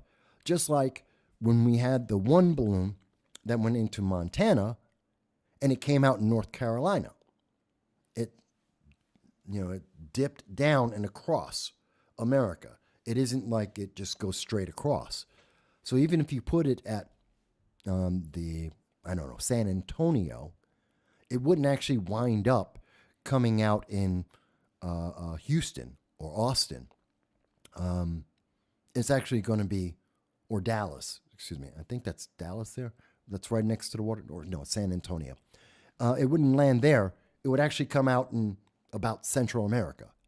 Because again, the same airflow would push it down and across. So it would come down across pretty much Central America, go through Mexico into Central America, and wind up in the middle of the Gulf of Mexico, which doesn't help any Chinese. So that's why the spy balloons are going north instead of coming down. Even trying to go through California to go through the middle of America, the wind would drop it down. It'll wind up in the Gulf of Mexico. But it's a good question. You know what? No one has asked that. I'm happy. Thank you, Happy Life. It's a very good question. Why wouldn't they try and just send it across the middle of America? Well, because it'll wind up in the Gulf of Mexico very, very quickly, and they'd get no information. It has to go north so that as it travels, it's going to sink through and get a cross-section of the United States. But that's a question no one in the media has been answering. It's a perfectly good question. Absolutely logical. Why wouldn't you do it? Well, that's why. So I thank you for asking me the question. Happy to give you the information there. But, and so it's also interesting you bring that up, that it's the border. And everyone always thinks when we say the border, everyone always thinks of the southern border. I don't. I think of the northern border just as much as the southern. I have just as many problems with the unsecure northern border of the United States, our border with Canada, as I am with the borders in the south. I'm just as concerned about our border, which people don't think of it this way. The coasts, whether it's the West Coast or the East Coast, I'm just as concerned about that as I am the South and the North, because illegal immigration is not limited to Mexico. I know a lot of people, the Haitians, we have people from Southeast Asia, we have people from South America, we have people from Europe that go into Mexico and go into the United States. A lot of them do. But we have a lot of people who are going through Canada and coming into the United States as well. We have had terrorists. And this is absolute fact. You got to go back, I believe it's 7 years ago, where we had terrorists take a van and run it through Canada into the United States because they were planning to blow up a building. I think that was 2010, if I'm correct.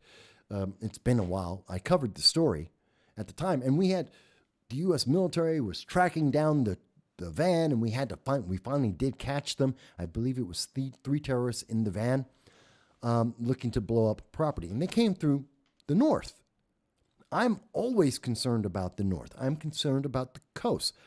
For me, the border of the United States isn't just that one location, although the media wants us to think like that, so that we think there's only one thing we need to do. It's not true. We need to protect our northern border and our coasts, because all of them are vulnerable. And if we're putting all of our attention on one spot, you're absolutely going to see people come through another direction. It's like having a fence to your property, but you only have the fence wherever your doorway is pointing, and the fence is right there. And someone can just walk around that fence and come to your property from every other direction. You haven't made yourself safe. That's the same thing I believe about the southern border. And the reason, and let me explain. And someone would say, well, Mike, so why are there so many people coming through the southern border as compared to the Canadian border or a west or east coast? Why is everyone coming through Mexico so much? Why is that a focal point? Well, the answer to that is because the Mexican government is corrupt.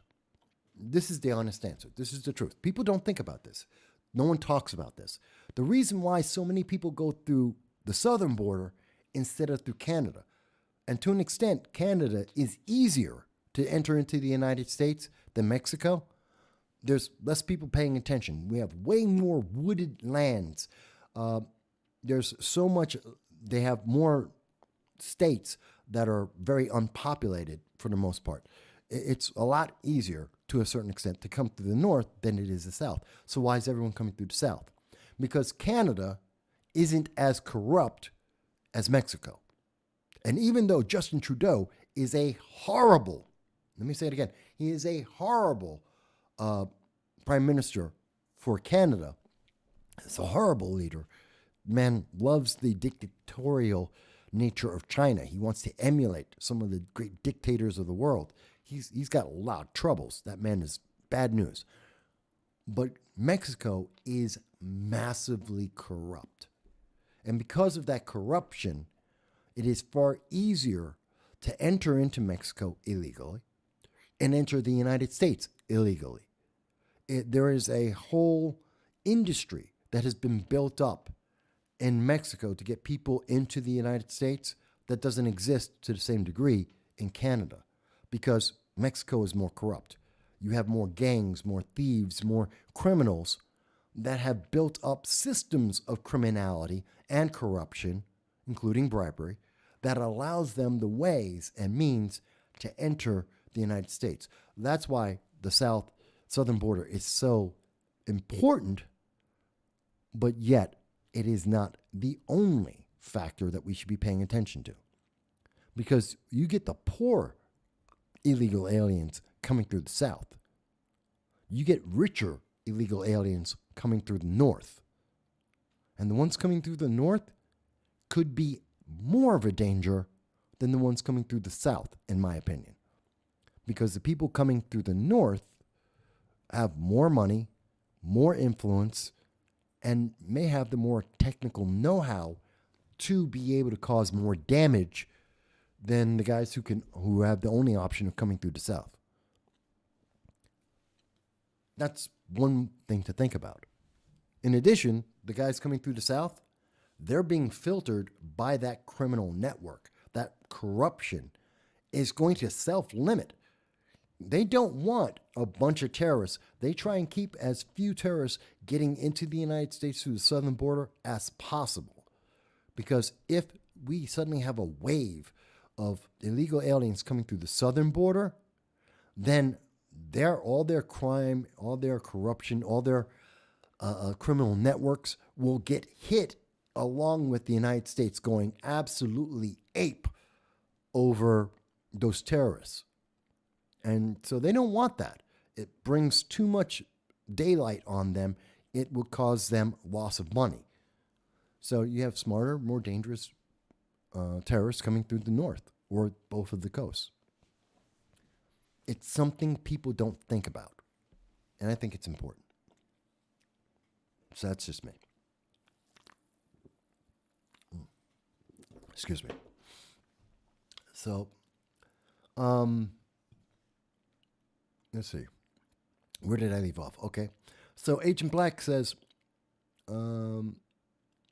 just offered an air rifle. I miss firearms. Okay, so some of the people are talking to each other on the chat. Let me take this moment. We've been going for about 2 hours now. As you see with Happy Life or anyone else that wishes to speak on this channel, I am always happy to have your comments, your questions, your thoughts in the chat or to call into the program at 607-242-9247. You can ask me any question that you want about any issue that you want. I will try and give you the best information I can, the best understanding and logic that I have. And you can tell me you agree or you disagree, because this is about freedom. It's about choice. I'm giving you information. I'm also giving you my insight. You get to decide what to do with it. You can reject it. You can accept it. You can say you like part of it or don't like part of it. You can call in and tell me, Mike, what do you know about this? What do you think? You can tell me about something that you think is important. Maybe there's something that's happening in Pakistan that I've missed. Maybe there's something that's going to affect the rest of the world. What's been happening in Iraq? What's been happening in Syria? Here's something that I was thinking about as I was looking over the international policies, looking at how the world is getting more and more violent. And Iran is sending more and more weapons to Yemen, where we are seeing the United Arab Emirates is building up its military. South Korea is building up its military. Japan is building up its military. The first thing that Joe Biden did the day after he got into office, it was January 22nd of 2021, he increased the amount of troops. He doubled the number of U.S. troops in Syria. That is a fact. He increased the amount of American exposure in the Middle East. He increased the amount of active fighting of U.S. soldiers in the Syrian civil war. That war is still going on right now. I ask you, do you know what's happening in Syria? When was the last time CNN, ABC, MSNBC, Fox News, when was the last time any of the news media, New York Times, Huffington Post, when was the last time they said anything about Syria? We have troops in Syria. The Kurds, who are our allies in the northern part of Syria, they are our allies. They are deeply, absolutely committed to America. They support it. They love George Bush because George Bush loved them and protected them. They are one of our best allies. And what's happening with them? What are we doing for them? Are we continuing to help them? This is just a general question. But I want people to think about this for a second. If the Kurds were relying on the United States to help protect them from the Syrian civil war and from agents in Iraq as well as, ISIS, Al-Qaeda attacking them, even Turkey to some extent, and we were their big protection, and we no longer talk about them, and Joe Biden has failed in his leadership everywhere in the world. What happens if we are not protecting or helping our allies, the Kurds, and they are dying? Do you think that could turn their love of America into a hate of America, thus creating another organization, another group of people like ISIS, Al Qaeda, and the Taliban into enemies of the United States. And I forgot the PPK, but that's Turkey. That's another question altogether. And the question is, how do you know that's not happening right now? I just asked a question, and in the last year and a half, no one in the major news media has been talking about Syria, the Syrian war, or U.S. troops there, or the Kurds. How do you know that the United States has not abandoned the Kurds, and in abandoning the Kurds, just like we abandoned Afghanistan and Americans in Afghanistan, just like we abandoned Americans in the Ukraine, how do we know we didn't abandon that same Joe Biden policy of abandoning everyone as he runs away?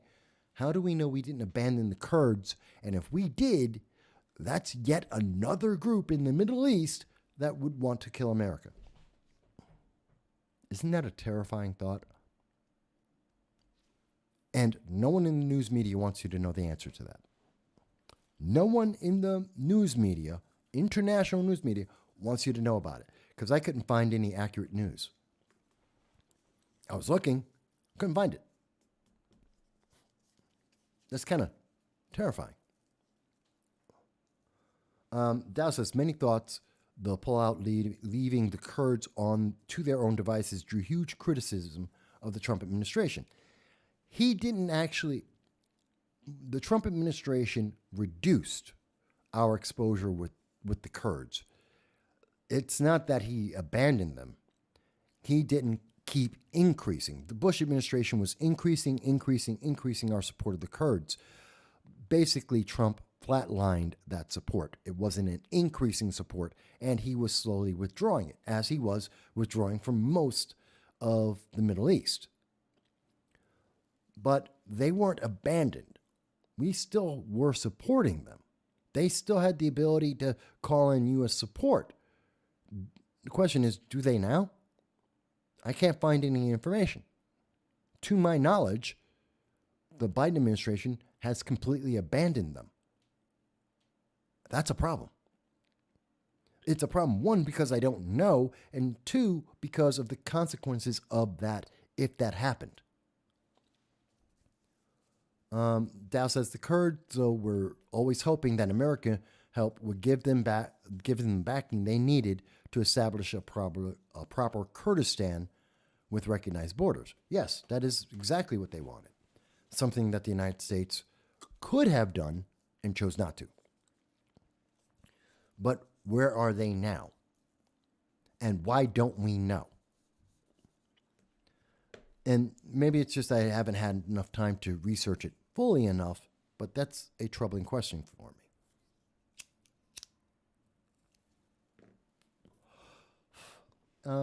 Agent Black says it's historical, though.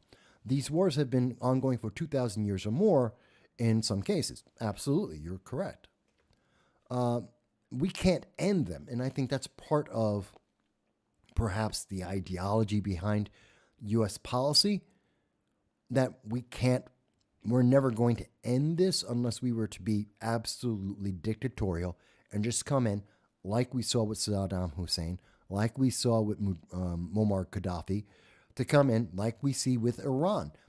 Come in with an absolutely iron hand and just control everything. That seems to be the only thing that calms down the massive civil wars that have been going on for about 2,000 years in the Middle East. But the United States isn't someone to do that. So maybe pulling away is the right thing, but what is Biden doing? Did he do the same thing to the Kurds that he did to Afghanistan?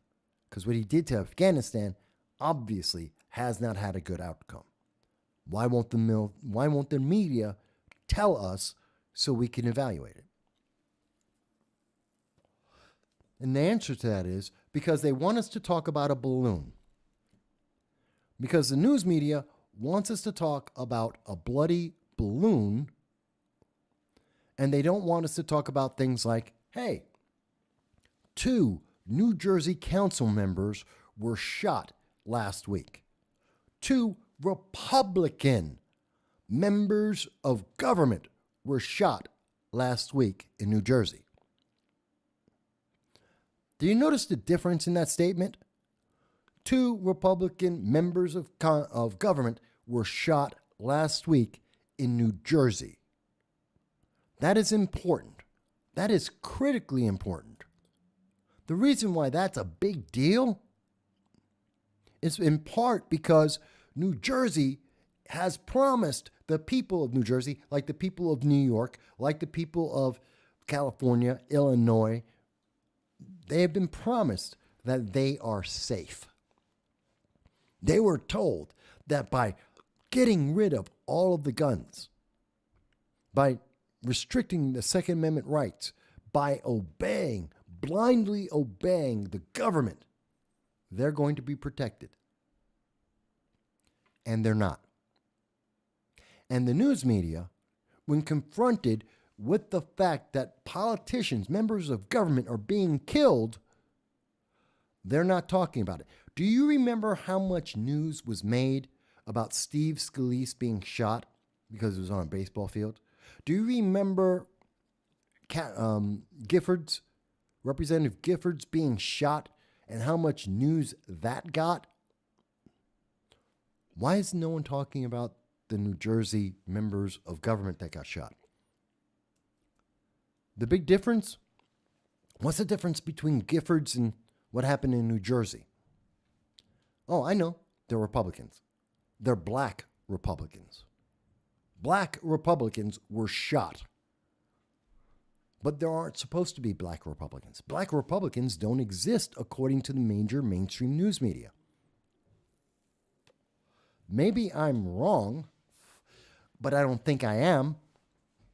The reason why no one's talking about people, politicians being shot in a state that has some of the strictest anti-Second Amendment rules in place, a reason why people are not safe, why New Jersey has some of the fewest guns in the public hands, but yet the highest gun crime in the nation, and that it appears that Republican politicians are being targeted. The reason why that story is not front and center national news and a balloon that we can shoot down any second we want to is the news is because these are black Republicans. And let me be clear, this is not the race card. It's not because they're black people in America. No, that's stupid. That's not the problem. The problem isn't because, well, they're black people and black people are just being killed everywhere. No, they're not. And if you believe that, you're a moron. Sorry. May surprise someone, but you're a moron if you think black people are just being hunted across America. It's not happening. It's not. That's the fact. If anything, black people are targeting other black people. If they're being hunted by anyone, they're being hunted by other black people. Let's be honest. But no, the problem is they're black Republicans. That's the problem. Black Republicans were killed. And there's not supposed to be black Republicans. It's not supposed to exist.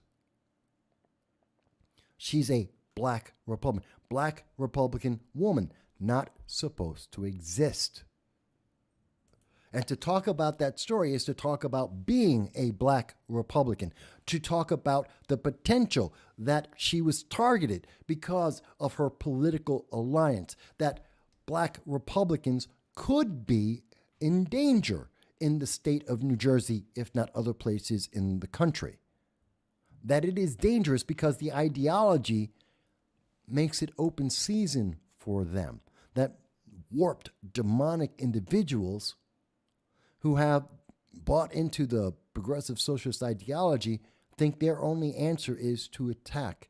That because it's a microaggression, according to progressive ideology, it's a microaggression to say something they don't like, that they can use violence against these people, against these Republicans, these black Republicans. That they, and I have heard from progressive leaders of tomorrow, Citizen Action, a bunch of the far leftist groups I have often been told, well, you're skin folk, but not kinfolk. That's the way they like to say it. That's the way they like to put out their racist ideology. That if you don't obey the message that you are a problem, that you are a race traitor, that you are less than human because you have a different political ideology and they feel justified in using violence against you. Now, how does that connect to everything else we've been talking about today? Real easy. Because it's a lack of leadership. Because there is no consequence to the actions. Because people are being distracted from actually talking about this.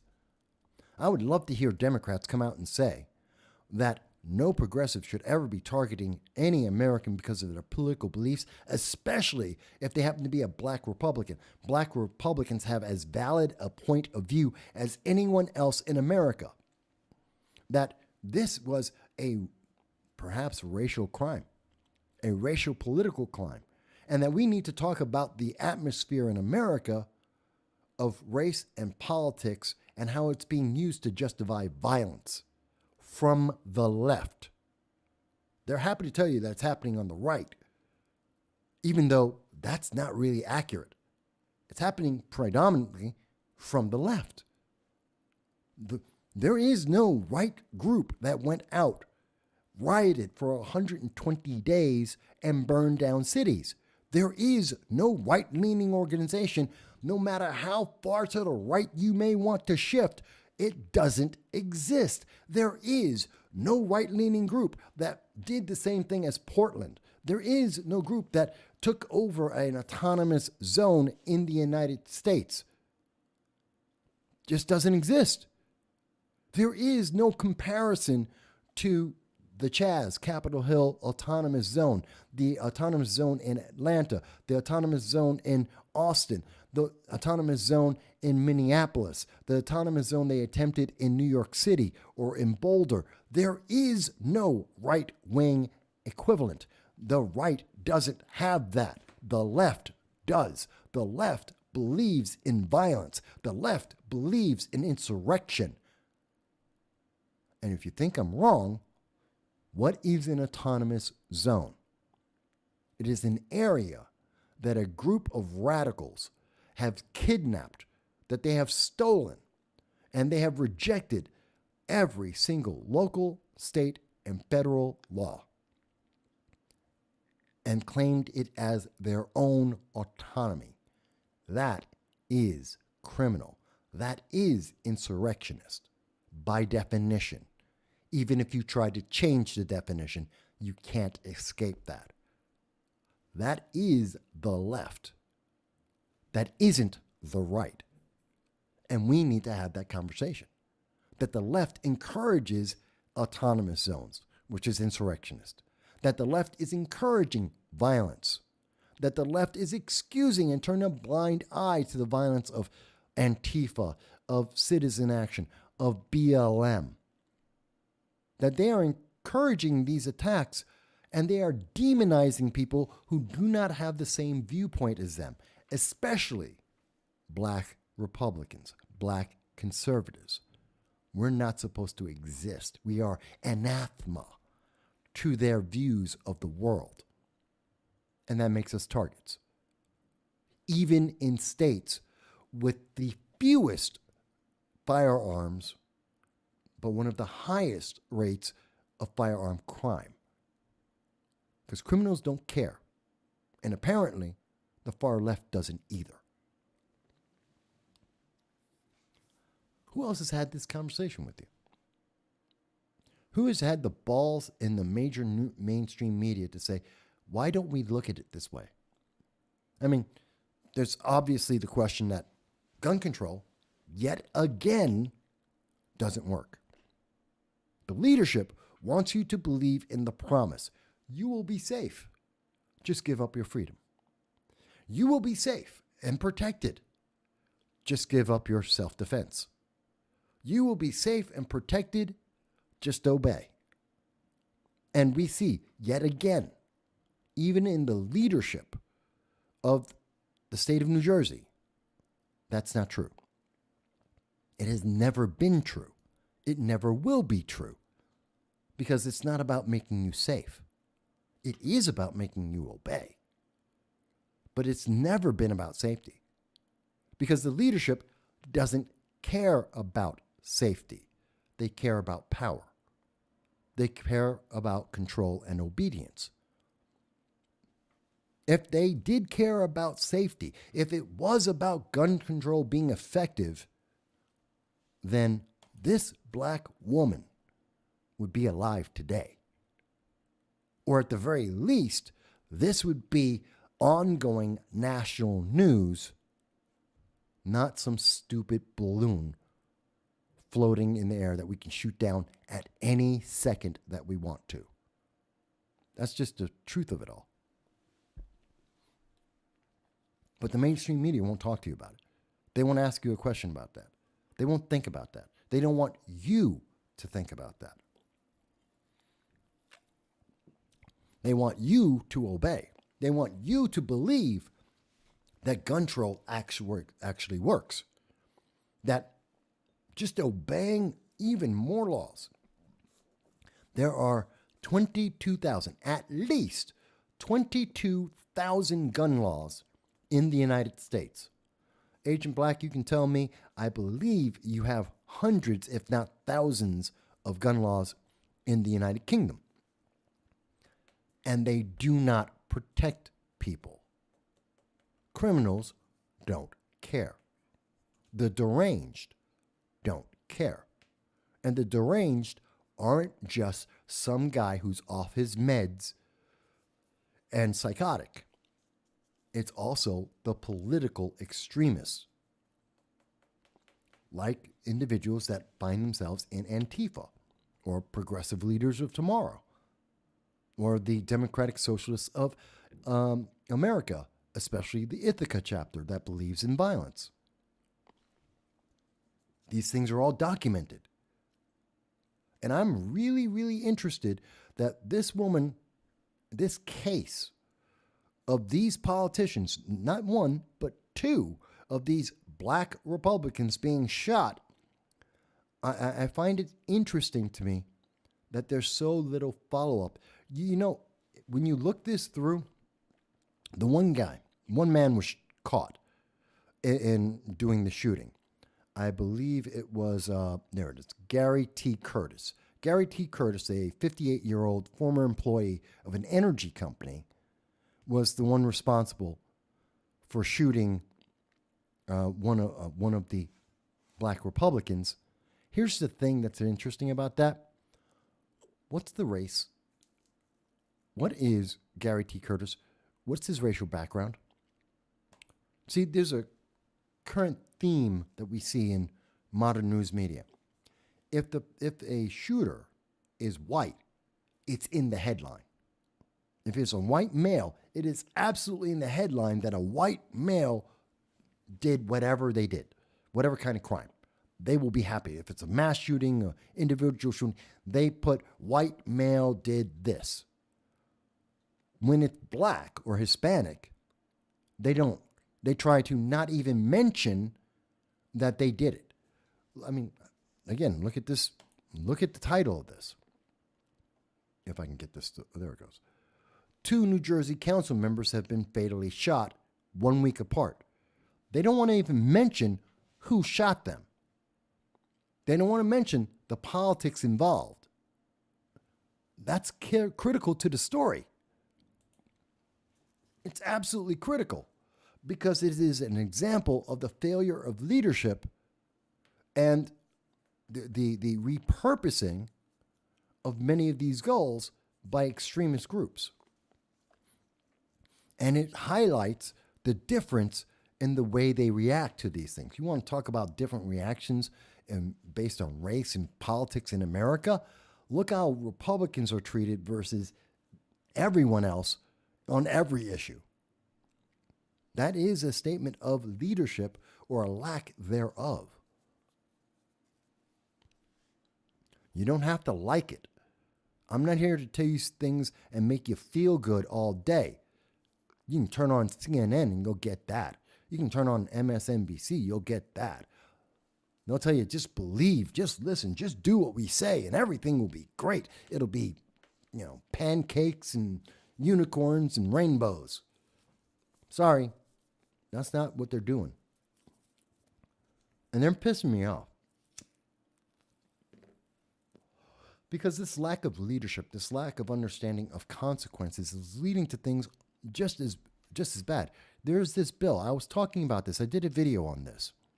On New York State's bill A1344. This is Assembly Bill A1344. And this bill is to change election laws and to make it a misdemeanor to tell the truth. I want to be very clear what I just said. This is already 1/3 of the way into becoming law in New York State, where New York State, the government, will be able to punish you, to charge you with a misdemeanor, to embarrass you in front of the entire public of your local community, the state, and the world, and arrest you for telling the truth. And this has gotten 100% support from New York State Senate, New York State senators, the state level government. 1/3 of New York State's legislature has already approved this. 100%. They had absolutely no question with the government being able to punish you for telling the truth. This is the leadership that we have right now. This is the direction leadership in America is pushing people towards. This is what we are teaching our kids at this moment, and why those kids are becoming more and more socialist. This is the reason. And it is exactly this point. Point number 3. This is what the law does, and this is the problem. Everything else is made to make it look really good. Protecting poll results and protecting election tallies, and getting people to go out and be able to vote by driving them to and from voting places. That's all good. That's legal. It's already covered by federal law. This is something no one would have a question. And in the middle of all these things that everyone does support is item 3. Link will be in the description at the end of the show.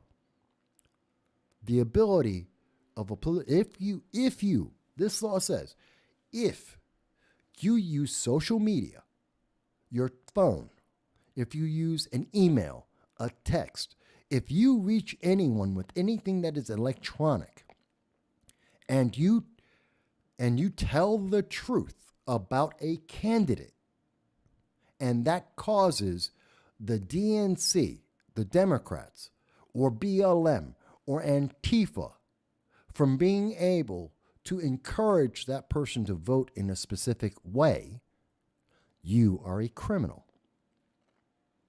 Think that through for a second. If you, I want to be very clear, because this is what the law says. And I know I've had conversations with friends who don't see it quite the way I do. I want you to understand how they will abuse this law to punish you. If you tell someone, if there is a candidate, and I will use an example, I'm just throwing a name out there. It's not necessarily indicative of the candidate, but Assemblywoman Donna Lapardo supports abortion up to and at the moment of birth. Okay? They're willing to kill a baby up to and at the moment of birth. I know, it's already a law in New York State, but let's keep going. And if that candidate, in this case I'm using the name Donna Lapardo, who is an Assemblywoman, who has been on this program before. Donna supports abortion up to and at the moment of birth. Okay. And if you go on social media and highlight her record that she supports that, if you do that, and any Democrat, any member of the DNC tries to call up somebody, anybody, and say, go out and vote for Donna Lapardo, and someone hangs up on them or will not pick up the phone, you can get arrested. Imagine that. You can get arrested because you shared your opinion. More importantly, you shared a fact. Because you shared a fact. If Antifa, BLM, Progressive Leaders of Tomorrow, if Matt Ryan, another example, a former mayor of Binghamton, who's been arrested most recently for being involved in a illegal protest on private property, if Matt Ryan were to run for an elected office, and if you told people, like I have done on this channel, and you made a video saying Matt Ryan was arrested for being involved in an illegal protest on private property, all of that is an absolute fact. None of that is incorrect. That is absolutely the reporting. Multiple credible news sites have reported that. Matt Ryan himself admitted as much in an interview with the news media, which is public. All of this is public information. And in making a video saying that this was a problem, if Matt Ryan is running for office, members of Antifa could try and call their supporters, and they say, you should vote for Matt Ryan. And if members of Antifa, which is, I believe, a terrorist organization, if their supporters hang up on them or don't pick up the phone, I could be arrested under this law of A1344, because I told the truth and you weren't encouraged to go vote. Mind you, there is no requirement for you to go vote. It is not a law that you must vote, nor that you must vote for any particular candidate. There is nothing in the law that says that I can't disencourage you to vote.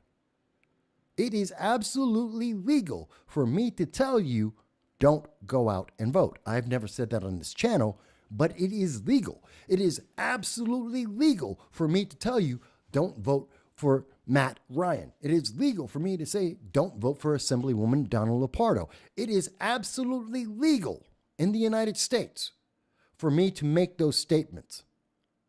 But if you actually do that, if I actually make those statements and you actually follow through according to this law, it is a crime. Now, if they pass this, and it is about to pass in New York State, and I guarantee you that you will see this in California, you will see this in Illinois, you will see this in New Jersey, you will see this in all of the bluer than blue states with Gretchen Whitmer and Governor Newsom, they will pass this to criminalize you for telling the truth or to share your opinion. And no one is talking about this. No one is telling you this. Because the leadership do not want you to think. They want you to obey. Because the leadership wants you to look at a balloon and say, to be terrified of a balloon rather than the terror of what is happening in your community. They want you to believe the lie of gun control as black Republicans are targeted because they don't like black Republicans. They want you to be terrified as they are looking to criminalize your opinion and telling people the truth. If there is any elected official in New York State, at any level of New York State government, that disagrees the way I have just described this law, if they disagree in my interpretation at all, they are welcome to come onto this program and to call in at 607-242-9247 and to dispute what I have said. I am more than happy to hear from State Senator Leah Webb, Assemblywoman Donna Lupardo, Assemblyman Joe Angelino, Broome County Executive Jason Garnar. By the way, I know every single one of these people that I just mentioned. They're all Democrats, and I know them all. Excuse me. Lou Angelino is a Republican. I know them all. And if they all know my phone number, they all know where I am. Many of them have been to my house before. I've seen them at various events. If any of them want to dispute this, call in 607-242-9247. Tell me how this cannot happen. Tell me how this cannot be abused, how this cannot be used to target Republicans, conservatives, libertarians, even Democrats, to punish them for telling the truth. Then we can have the conversation about whether or not we're using a balloon to distract people from this happening. Dal has said, just caught breaking news over a chemical spill and fire that is ejecting vinyl chloride over Palestine, Ohio. Train derailment 6 days ago. Yeah, I saw that. Well, I know the story has been ongoing. I knew about the fire a couple of days ago, yes. CNN is running a story about it. Police have evacuated surrounding areas. It looks really bad. Yes, it is bad. And it's been something that's been going on for a while. Chemical fire, it's been happening for a couple of days. Yes, it is bad. But again, this has been happening for a couple of days. I remember reading about this 2 days ago, maybe 3. And we're talking about balloons. As far as I'm aware, Mike Bowie, there weren't any as of about 2 days ago. A couple of people got sick, but no one dead. Yeah. Yeah, that's what I heard about too. But here's the thing. Why didn't anyone know about it? Because we're talking about a balloon. Again, we're being distracted from the things that are important to America first, to our communities first. And it is having a rippling effect. We're not paying attention to details that are absolutely essential to our lives. And that's sad. Last week we were talking about this, that this is a circus. And the circus is getting worse. You know what? I talked about the black Republicans being targeted. I talked about how they're trying to silence us for telling you the truth.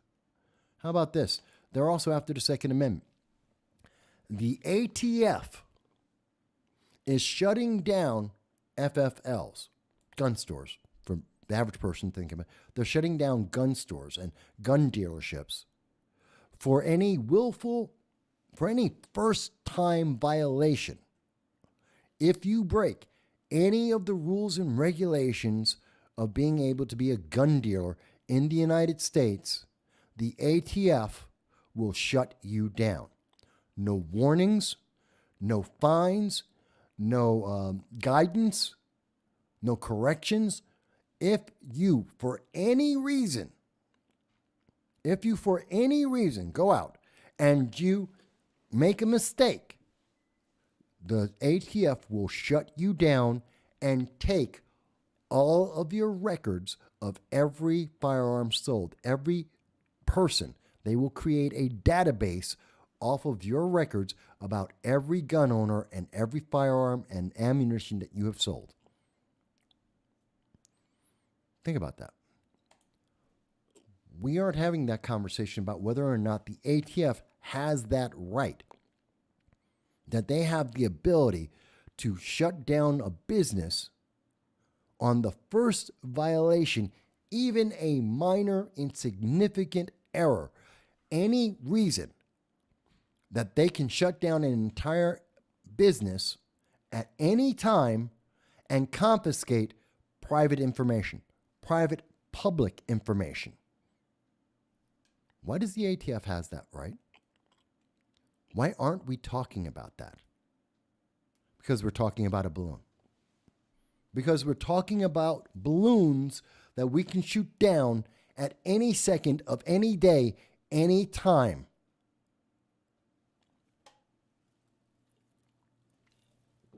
People, are we seeing the abuses here? Is it clear? Is it clear to understand how we are being distracted from things that we need to talk about? You may think the ATF is absolutely correct. I don't. You might. You may think it is the best thing in the world to curtail the Second Amendment. You may think the government should know where every single gun and every single bullet is in the nation at any given time. You can have that belief. I don't, and most people don't, but you can have that belief. But we should have that conversation, because that's not what the Second Amendment says. That's not even what most state constitutions say. That's not even what the laws say. It's what the ATF is saying. They made that up themselves. It doesn't exist in law. That isn't a regulation. That's their guidance. That's what they say they can do. That is what I call an abuse of power. And we should be talking about the abuse of power and not a balloon. Yet again, we are seeing how this balloon is being used as an excuse, and the lack of leadership standing up and saying, you just can't make it up as you go. The ATF is just making it up as they go. Even if you support restricting the Second Amendment, even if you believe in gun control, even as we see that it has failed over and over at personal and state and federal levels, that it has never worked, even if you still believe and no one should have a firearm, this is a conversation we should be having. Because it's America. And we, the people, have the power. We create the laws. We are the ultimate rule of law in our nation. And people don't just get to make it up as they go. They don't get to lie to us. At least they're not supposed to. But when we're distracted talking about a balloon, or we're going to be talking about a football flying through the air, we're talking about MILF Manor, which is disgusting, by the way. Absolutely disgusting. But if we're talking about MILF Manor, or Velma, also disgusting. Velma is also disgusting. If we're busy talking about those things, they're doing this behind our back. Folks, this is terrifying to me.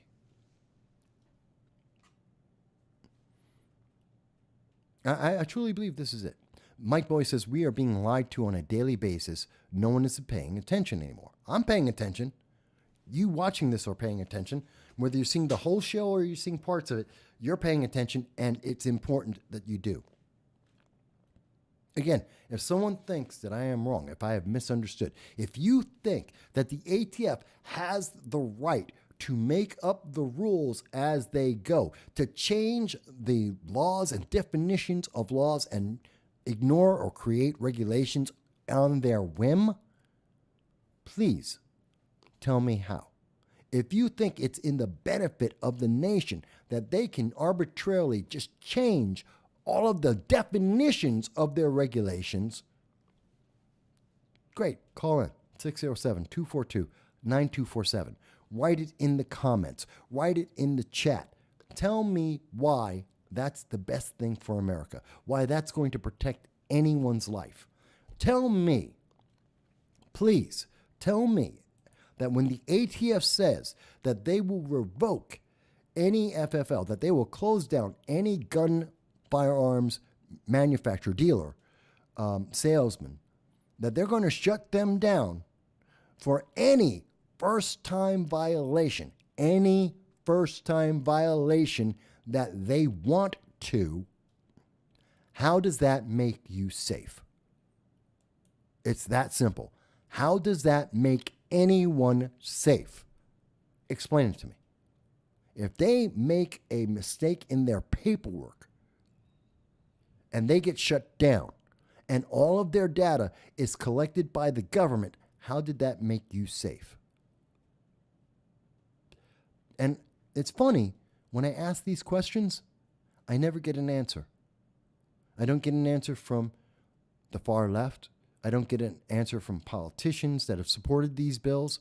I never get an answer. The elected officials that support this kind of stuff, that say that we have to have this, they never answer that.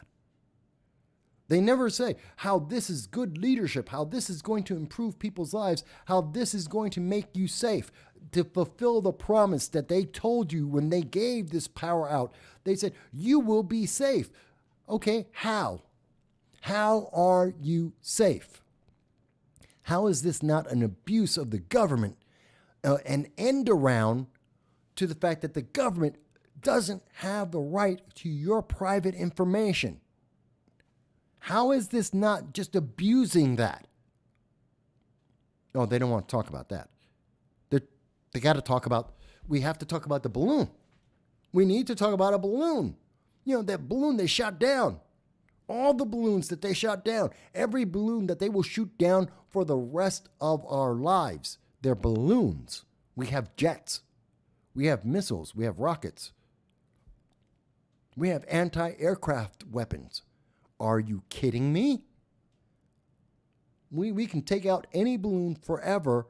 We've had this ability since, I don't know, World War I, 1913.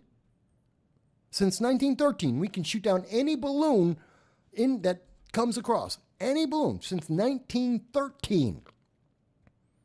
And you're telling me the most important thing I have to talk about and the thing that should be capturing America's attention right now is a system of war that we have been able to make obsolete for over 100 years. Really? Really? That's the threat to America. Something that went obsolete over 100 years ago. Okay. Do you see what I'm saying, folks? Again, if you think I'm wrong, I'm happy to hear it. And I always, and it is a fact, you can listen to any phone call that's been made on the show. You can look at the interviews we have done with individuals of every political party, every ideology. We do not pick on people for telling us what they think. I am not going to beat you up for that. If you ask an honest question and you ask us our opinion, we will talk with you. We will have that discussion. We will hear you tell us why you think we are wrong. That is perfectly fine. You tell me I'm ugly, you tell me I'm old, you tell me you don't like me, I don't care. Honestly. You want to come at a personal attack on me, go for it, try your best. I've heard them all. I've been threatened. People have threatened my life before, I don't care. Seriously, it's a waste of time. You're not going to insult me, and you're not going to change what I do. That's not going to work. But if you want to have a conversation, I'm more than happy to do, and I will treat you with all due respect. Don't be afraid just because you're a Democrat or you're a progressive, maybe you're a member of BLM or Antifa, Citizen Action, some far left organization. Don't be afraid. Call in. You'll be treated with respect. You speak respectfully, you'll be treated with respect. Tell me why I'm wrong. You're an elected official. Call on in. I have a huge history and record of talking with politicians of every political party, and always you will be respected. You will not be taken out of context. Let's have the conversation. Call on in. And every time I ask that, I get no answer. I wonder why.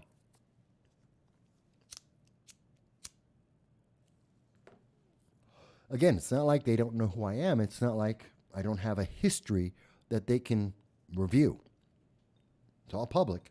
So there you go. By the way, I should mention this Wednesday upcoming, I believe it's the 15th, I will be speaking with an elected official about their office. It is a Broome County elected official that will be doing an interview, one-on-one exclusive with me for you to be able to find out more.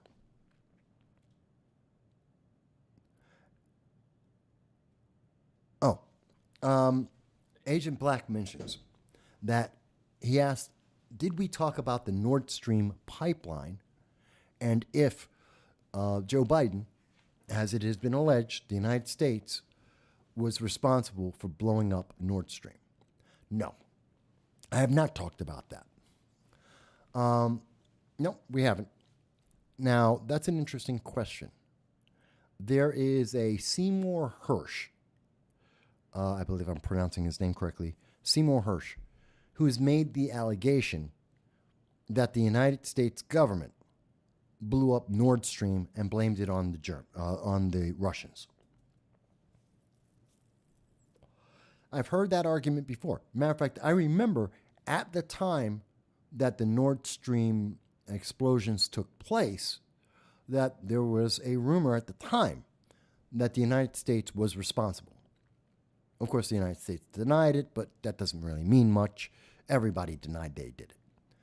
At the time, and you can go back and look at this in history, I said that I believed it was Iran. That to me, it made sense that the Islamic Revolutionary Guard, or one of the groups that they fund, went out and did it. Because the IRGC and its training of terrorists around the world have the capability to be able to do this. They have the funding to be able to do it. And it helps to create discord between the United States, NATO and Europe, and Russia. It helps Russia that this was something that would be beneficial to creating more instability in the world. So I said at the time that I believe it would be Iran. It is being said now that it was the United States. And according to Seymour Hersh, I believe is his name, that he believes he has evidence that points to this being a concerted effort by the United States to destroy Nord Stream, to enable more support amongst NATO of the Ukraine versus Russia, to help the United States in its proxy war, its economic proxy war against Russia via Ukraine. I don't know that I still agree with that. I don't know that Seymour is correct. I know that he has been correct on many issues, but I don't know if he's correct on this one. See, I know it is Hersh. His last name is Hersh. And just to show people what we're talking about here. So this is the most recent news, again, going by Google, the most recent news. And Seymour Hersh is saying that America took out the Nord Stream. It's on Substack. Russia is, of course, happy because they said that it was America all along. The White House, of course, is denying that they had anything to do with it. Of course they would. But here's the thing. I don't know. Seymour Hersh is a veteran. He is a respected journalist internationally. He's had many things proven correct over time.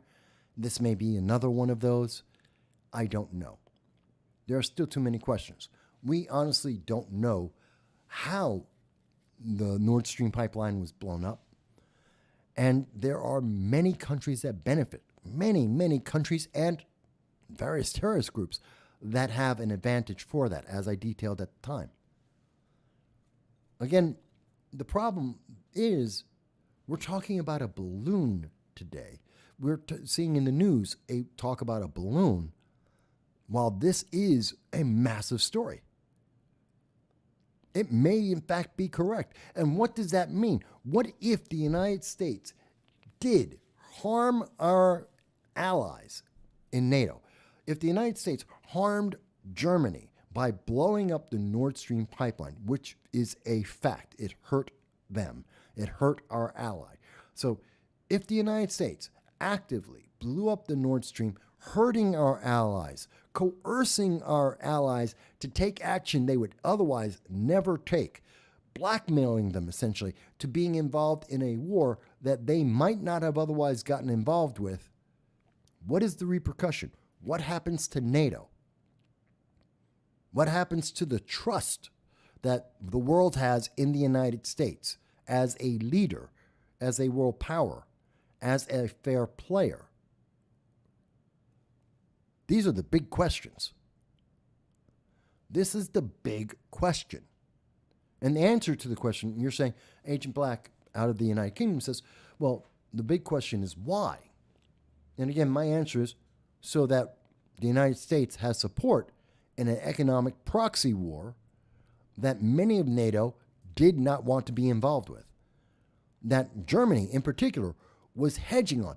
Germany has been highly resistant to be involved in supporting the Ukraine versus Russia up until that moment. And even since, they have been somewhat hesitant, but they didn't want to go forward. Now, people will say, but Mike, how does that affect America? Why are we worried about that? Like the balloon is flying over America.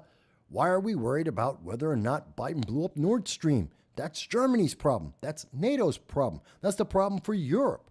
Why are you worried about it here? Because it affects everyone.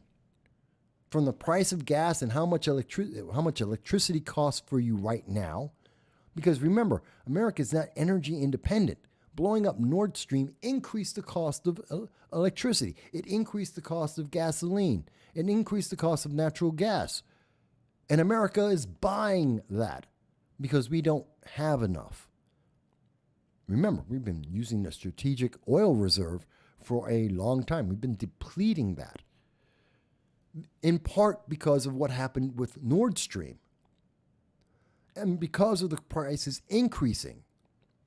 So this directly plays into you, the American citizen, on your daily life in terms of your cost, of your quality of life. Then add on to that, this has an impact on our ability to just have regular international relations with our allies. These are supposed to be our friends. These are our friends that we supposedly harmed. This is a big deal. How can they possibly trust us if when they turn their back, we go and start stabbing their people, taking away their electricity, taking away their ability to stay warm in the winter, to be able to have a quality of life? It's a big deal. It affects everyone. Now they got involved in a war that they might not have gotten involved in if that didn't happen. So they've been duped. They've been played for suckers. That means their economy, the inflation they've been having, was affected by that. Think about that. These are important questions. And we need to seriously discuss this without the distraction of a balloon that we shot down. A balloon that we could have always shot down. A balloon that was only allowed to cross America because a bunch of politicians said it's a good distraction. Think about that. Agent Black says it's because Biden and the elites are in bed with Ukraine. The whole war is a cover-up of bioweapon labs. And we do know there are bioweapon labs in the Ukraine. That is a fact. It was denied, and then it was minimized, but it is a fact. There are bioweapon labs there with unknown levels of bioweapons, although we do know anthrax was one of the bioweapons in these low-level bioweapons labs doing God only knows what. The only thing we do know about the bioweapon labs in the Ukraine for sure is that they were not able to be, the things they were doing there could not be done on U.S. soil. That we do know. You couldn't do what you're doing in the biolabs in the Ukraine in the United States. You can't.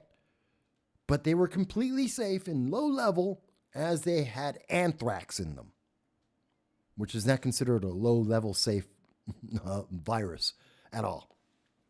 It is not considered a safe low level bioweapon at all.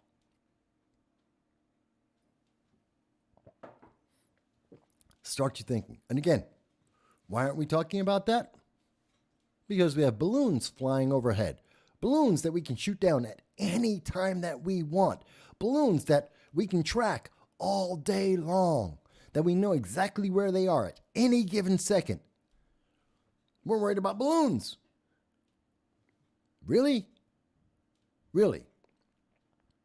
And I ask again, can someone tell me how a balloon that we can shoot down at any moment that we are tracking every second, how that is a bigger threat. So, you know what, Agent Black? I understand your concern. Same thing with you, Mike Bowie. I understand the problems that we're seeing here, the corruption that is potentially being revealed. And I think it's something we need to talk about. I think it needs more review. I do not believe any one source. Here's the thing, and I say this to many people. I do not believe in any one source. I look at multiple sources over many countries, and if I can, throughout time. I try to independently verify as much of the information as I can, sometimes with more ability and sometimes with less. When I have Hersh, and that is one person's claim, and that's one person's evidence, I do not know if he is correct. He could be used. Information that he has received, either through, I know his research, but documents can be falsified. Individuals can lie. I'm not saying that that's what happened to him. I'm not saying that he's not smart enough to notice that he's trying to be used, but it could happen. So, and I know many people said it's the United States. They said it at the time. I am not 100% convinced yet. It gives a lot more credence, and yes, you, Agent Black, you and many others, a lot of people said it was obvious even then. And I never disputed that there is a good reasoning for it. There's also good reason against it. And considering the consequences of this, we need to be absolutely true. We need this to be absolutely true. Because the consequences destroy NATO. The consequences destroy the trust internationally, not just with NATO, but with every country that deals with the United States as an ally. This has an incredible impact, and it may help Russia in its war and help them in future wars. Because if you can't trust the United States, and if the United States is picking on Russia unfairly, unjustly, that leads to a very bad situation in the future as the world is militarizing, as the tensions in the world are going up.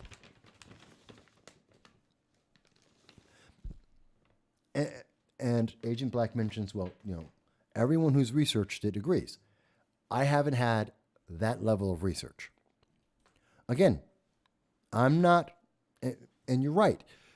If this is being done, it is elites that are controlling this. You're right.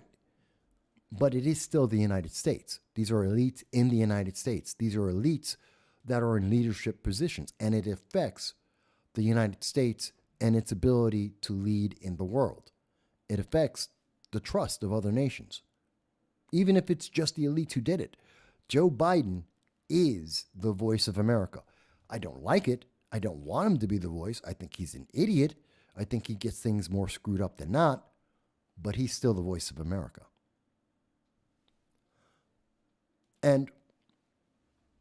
But yet, you could be right that this is why we're being distracted.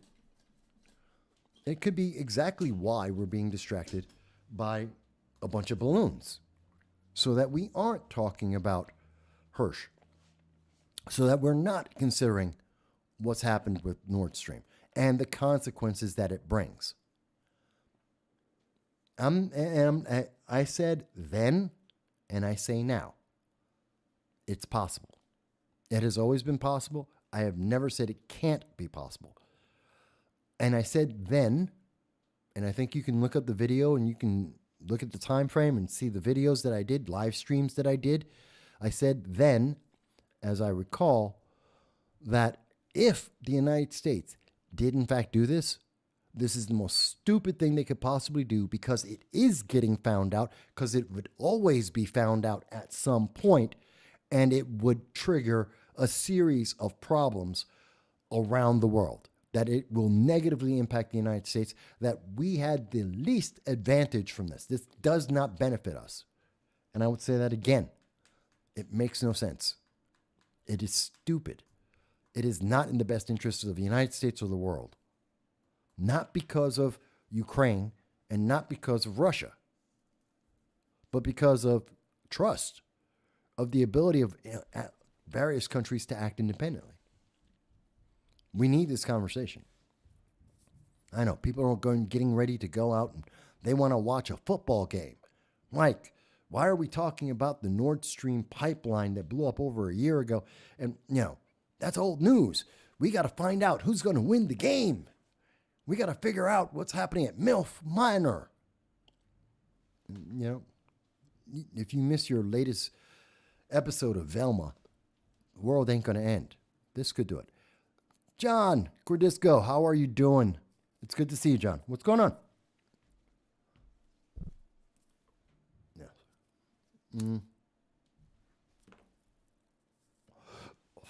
So I hope, Agent Blacked Out, Mike, John, you can see my concern. And if we validate an idea, even if we believe it, even if it seems to make sense from one point of view, if we validate it and shut down all other discussion, we are stuck with those consequences. And if we find out any proof or anything that disputes it along the way, we've now hurt ourselves. We've now put ourselves into a trap. I'm glad you're doing pretty good for an old white guy, John. But you're not that old, so I'm not that surprised. Damn, keep breaking those. Don't know why I keep doing that. That's correct. Open discourse and transparency is required. Yeah, that's my big thing. I want to have more transparency on this. I want to have more conversation on this. In part because I want to have more understanding of the consequences. The deeper this goes, the worse this is, the more it's confirmed, the more we need to know who is responsible. It's not enough to say that the United States did it. I know, Agent Black. I know. But, and again, this is partially a conversation I'm having with you in the chat right this second. It's also part of the conversation I'm having with people who are going to see this after they watch the Super Bowl or instead of the Super Bowl. People who are going to see it later in the week or maybe in a month.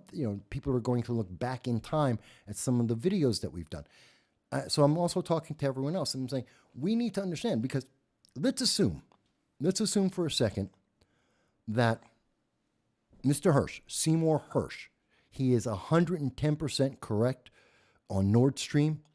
Let's assume that as an absolute fact that the United States did destroy the Nord Stream pipeline. The question is, who did it? The question is, who did it? Who authorized it? Who knew about it? Who did we tell, if we told anyone? We need to know those things. Those are incredibly essential things. If the United States did it, who did it? Why did they do it? Who knew about it? Who allowed it to happen?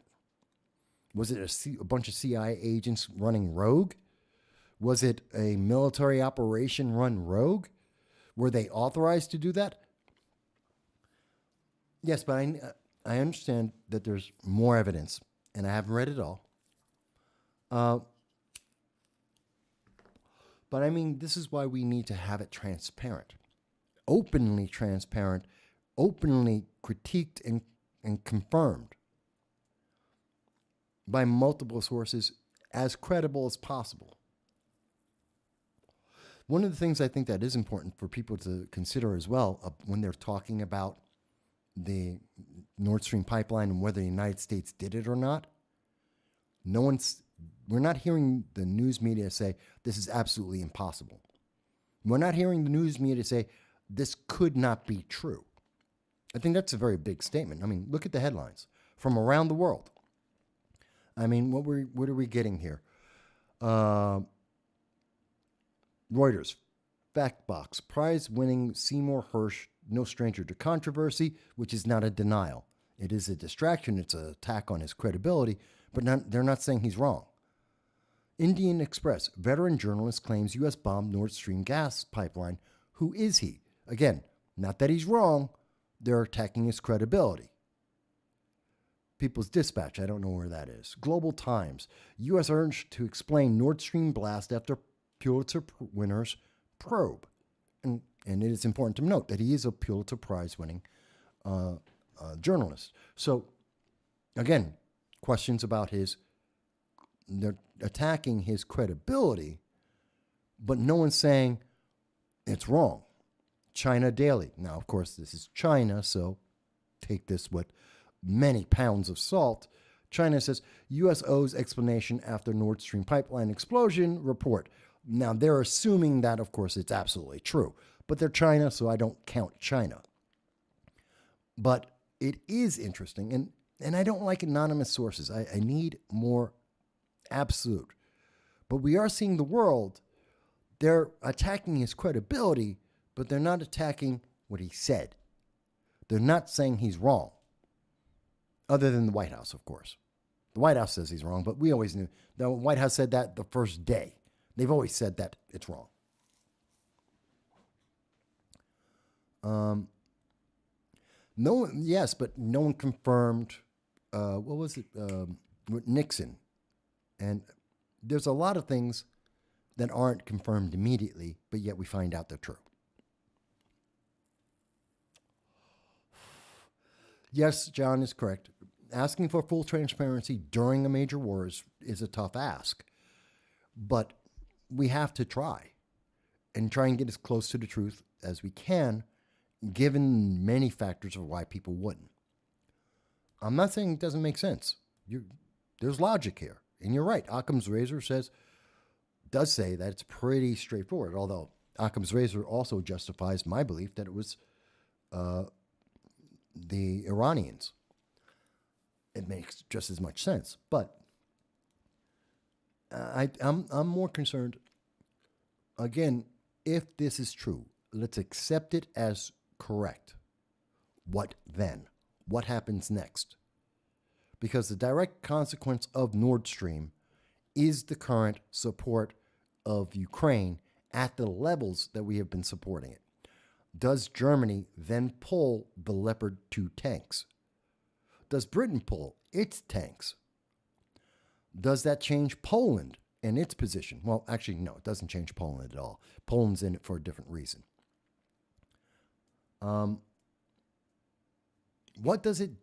What happens now? Does the funding internationally get cut for the Ukraine as a way to punish the United States, to put more of the pressure on the United States to make up the difference? We're already paying 71% of the Ukraine's GDP in any given year. A lot of people don't realize that. Our taxes, U.S. taxes, are paying for 71% of the GDP of Ukraine. Do we have to pay 80, 85, 90, 100% of the GDP of Ukraine? How long do we have to do that? Does this extend the war? Does it give the Russia, does it give Putin and Russia more leverage at the negotiation table if they ever decide to negotiate? And will Germany ever listen to us ever again? John mentions if Germany had listened to Trump, this would be a lesser issue. That's true. If they had stopped going along with Greta Thunberg and actually turned on their nuclear plants, used a little bit more coal, they wouldn't be nearly as in bad shape as they are right now. But, they were progressive. Germany was part of the EU. They are part of the EU. They're very progressive. They have open borders. They turned off all their nuclear power plants and they stopped using coal and went to solar and wind, and it failed. It absolutely, abjectly, without question, failed. And it put them at the mercy of Russia, as everyone expected it to, because it's stupid. It's a stupid thing. So that's why I take it step by step. It's kind of like when I'm talking about what's happening with South Korea and Japan. I have multiple sources that are giving us the information.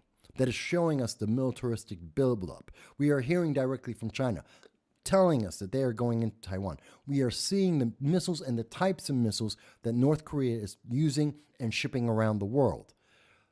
It makes our conclusions very clear, and the consequences are very clear.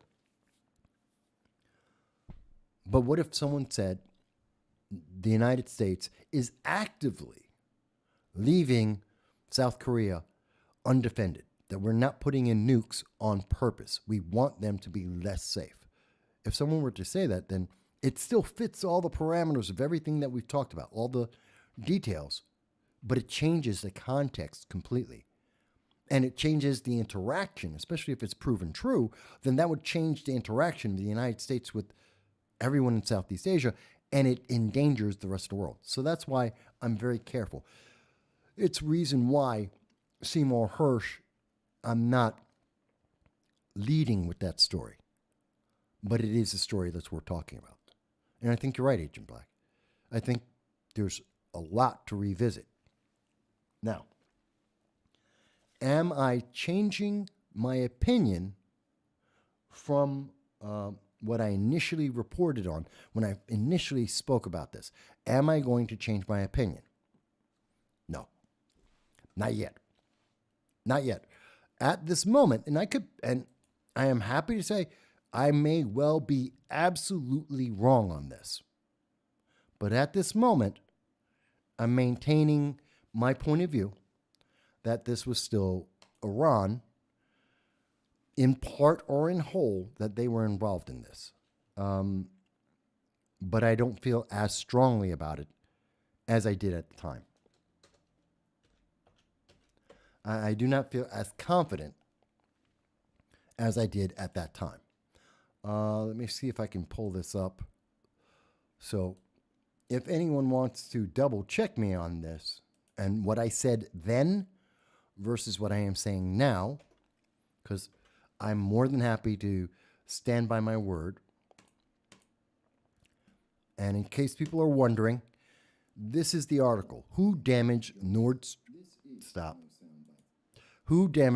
Stream 1? And that was 4 months ago. So 4 months ago, I laid out my ideology, everything we knew at the time. At this second, I'm not changing my stance there. But I am willing, I am willing to reconsider. And I think it's looking more like you're right, Agent Black. Agent Black mentions that it's hard to admit our leaders are the war criminals. I know I have been bled and had brothers die for my country and the West. You're right. It is hard. It's easier for me to say that Iran did it than to be distracted by a balloon and talk about the balloon and ignore this. You're right. I'm not ignoring it, nor am I throwing it out offhand. I want more assurance. And maybe that's because I want to believe in America. I want to believe that Joe Biden isn't that inept, that General Milley and the other leaders aren't that stupid to think that they could have done this and no one would find out, to think that they could have done this and there would be no consequence down the line. Maybe that's the reason why I'm not willing to say, yeah, they did it and it's absolutely true. Maybe. I'm human. I have preferences. I have desires. I want to see my government be better than it is. Absolutely. I'm willing to admit it could be just a weakness on my part. I admit that. I have admitted many a time on this program, when I am wrong, I am wrong. I could be wrong. And I could be blindsided by my preference. Absolutely. Well, Agent Black mentions, it's the people of the United States are very strong. It's not the people's fault. It's the elite's fault. I can't accept that. Let me explain what I mean. We elect our elites. We put those elites into positions of power. We allow them to take actions. The people are the power of the United States. The majority of people are too busy watching MILF Manor, Velma. They're too busy watching a football game. Mind you, that's fine, but they're doing that instead of taking any moment to step back and say, hey, what's happening? What did you just do? Which is what we try to do on this channel. This is what the news media is supposed to do. To say, hey, what did you just do? We know everyone else is busy. They have lives. They have families. There's a lot of things on their mind. And they deserve their moments of entertainment and distraction. Absolutely. So we, the media, are here to bring this up and ask the hard questions and to get the hard answer. So that those people can then sit down when they do have a moment and say, my God, this is what my government did. I need to replace and change those people. So at the end of the day, we are responsible for our leaders and their actions.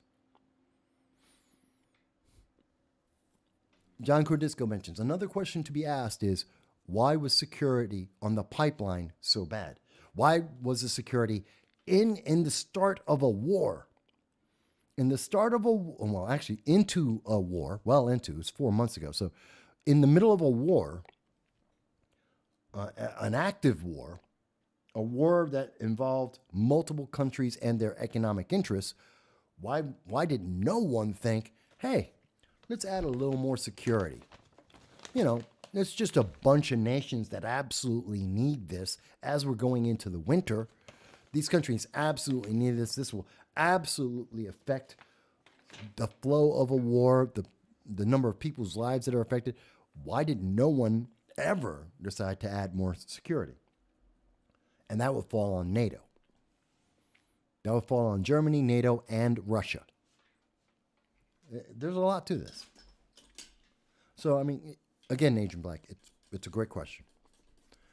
It is a great point, and it is something that on this channel we will continue to look at. So it is something that needs more, no doubt.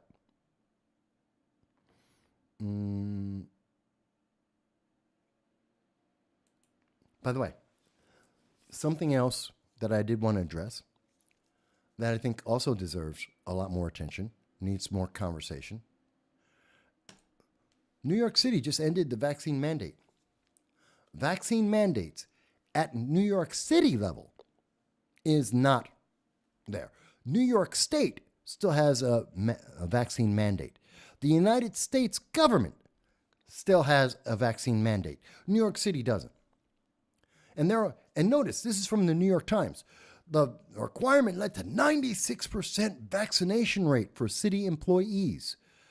Well, the reason why they put that sentence just the way they did, because when you see this on your cell phone, when you type it in and search for it in the search engines, you're going to see the vaccine requirement led to a 96% vaccination rate. Full stop. You won't see the rest of that first paragraph there, that little subheading. They want you to obey. They want you to give in to the government. They want you to be confirmed. Do what we say because what we say is the best thing. It's like the way this is the same affirmation system they use when they talk about gun control and how you will be protected even though that you never are. That they're never taking care of you with gun control. Otherwise, there wouldn't be any gun crime in America if all their promises came true. If anything, it would be cut in half, if at the least, if anything they said about gun control was actually true. But here we are, New York City ends the vaccine mandate. If this was so devastating, if this was so deadly, if this was so important, why would they ever give this up? Because I can't say certain things. I'm on social media. I am restricted in some of my statements. But I think it is absolutely important to understand that what did it take to end the vaccine mandates in New York City? Lawsuits. That they unlawfully fired employees. That they unlawfully punished the people because they overreached with their grasp of power and forced people to do something that is against their will. And here's the thing they forgot to mention in this first headline. Who is responsible for this mandate? Who is responsible for the people who have suffered side effects from this experimental drug being forced into people's bodies? Where are the people on the left who love to scream about my body, my choice? This wasn't your choice. Where are they? Because they did it once, they will do it again. And I think it's very important to understand that. If New York City doesn't need the mandate, why does New York State need a mandate? Why does the United States government need a mandate? If it's so resolved, why do we have mandates? If it is so over, if we have beaten this, like Joe Biden wanted to suggest at the State of the Union, he wanted to take credit for being the guy who fixed it all while not taking any blame for the side effects that we are seeing that has been suggested by the CDC to have occurred. I'm not a doctor, but I can read the articles from the CDC. I can read the articles from the major news media. I'm not presuming to tell anyone what their healthcare choices are, but I can tell you there are some side effects because it was an experimental drug that had never been tested before. And yet, with all this wonderful success, if New York City doesn't have the mandate, why does the state, why does the country? Does that make sense to anyone?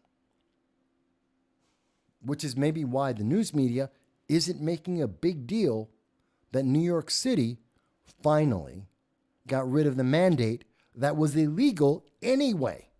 It was already illegal.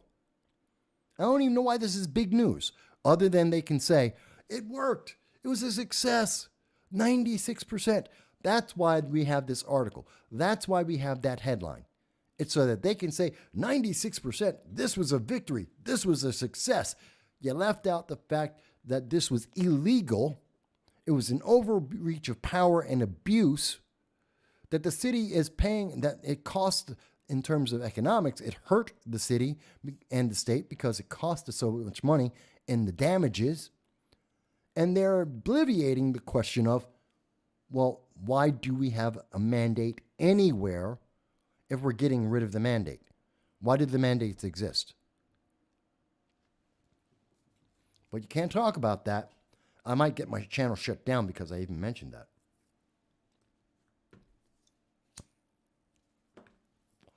Not because I'm trying to give out medical advice. I'm not a doctor. I'm looking at the political ramifications of the choices that were made. I'm asking questions about the information we know, the evidence that has been presented to us. That's what the media is supposed to do. That's the conversation Americans are supposed to have. That's why we have a First Amendment. But then again, that may well be why, as I mentioned earlier, why we have Assembly Bill A1344, which is telling us that you can be punished for telling the truth and for having an opinion. I know, but everybody's trying to watch the Super Bowl. I know, everybody's worried about a balloon. That's the big deal. That's the thing that everyone's worried about. That's the thing we have to talk about. We need to talk about Velma. We need to talk about MILF Manor. We need to watch a balloon in the sky that we can shoot down. We need to watch a football be thrown back and forth, which I enjoy football. I used to like football before they started kneeling. Loved football. And then they started kneeling. And they lost me. Haven't been back. Don't care. Super Bowl is on. Okay, great. I'll see the commercials afterward. Don't care. But I do care about these things. Okay, so we've got, so we've been on for almost 3.5 hours. It's amazing how the time flies when I have conversations with you guys. I love it. I love hearing from everybody. I love hearing people, whether you agree with me or not. I always enjoy this. By the way, I did see the comments from Asian Black, from Mike Boy, saying that Americans do not have control over our political leaders today and that we don't elect them per se. I understand that argument. I still think that if American people were to act, if you had 8 out of 10 people voting instead of 4 out of 10 voting, the world would change. American politics would change. Mike Bowie says his home is not the NFL. There is no kneeling. Well, kneel to pray, that's about it. But I agree with you. That's something that turned me off, which is why I don't care about the Super Bowl. They lost me years ago, and I have no reason to go back. I don't pay attention to basketball because they never did. But the same thing. Bunch of people kneeling, bunch of people preaching their politics to me when they're supposed to be entertaining me. That's why I don't really watch any major mainstream news. Entertainment. Look at the movies. They're trying to tell us how to feel, what we should believe. They're telling us propaganda. They're not movies, they're propaganda roles. Ooh, you must believe this. You must accept this. You must give us money for this. No, I don't. I am not required on that. I do not have to accept it. I do not have to support it. And guess what? More people aren't. How many people did Disney lose? 2.4 million subscribers? Gee, I wonder why. Because you can't force people to love entertainment that's actually propaganda. When they do entertainment, that's one thing. And if you want to tell me, well, Mike, you're just a transphobe, you're homophobic, blah, blah. No. You know what? I love Ripley. I love Wonder Woman in the 1970s. I love, oh God, I just missed her name. From Terminator series, Sarah Connors. There's a lot of characters, women, that are in stories, are part of stories that are absolutely fantastic. There's very few badasses out there better than Vasquez in Aliens 2. Oh, I love that. She's hype. I remember telling my friends when the movie came out, it's like, hey, there's a Vasquez. Look at that. People want to say representation. I'm like, yeah, Vasquez, that's my name. It was great. But I tell you, but you can't tell me. Oh, no, but you have to agree. All men are evil. All white men are evil. Everyone has to be trans and everyone is gay. And you have to believe in all of that and religion is bad for you. And no, I'm sorry. That's propaganda. That's not entertainment. You can't tell me we have to change the Lord of the Rings, that the Rings of Power is the best version of the Lord of the Rings ever. No, it's not. It's trash. It's absolute trash. And everyone knows it. It is horrible. They have obliterated the Lord of the Rings. And that thing's guaranteed to have 5 years. I don't know how they made it through the first year.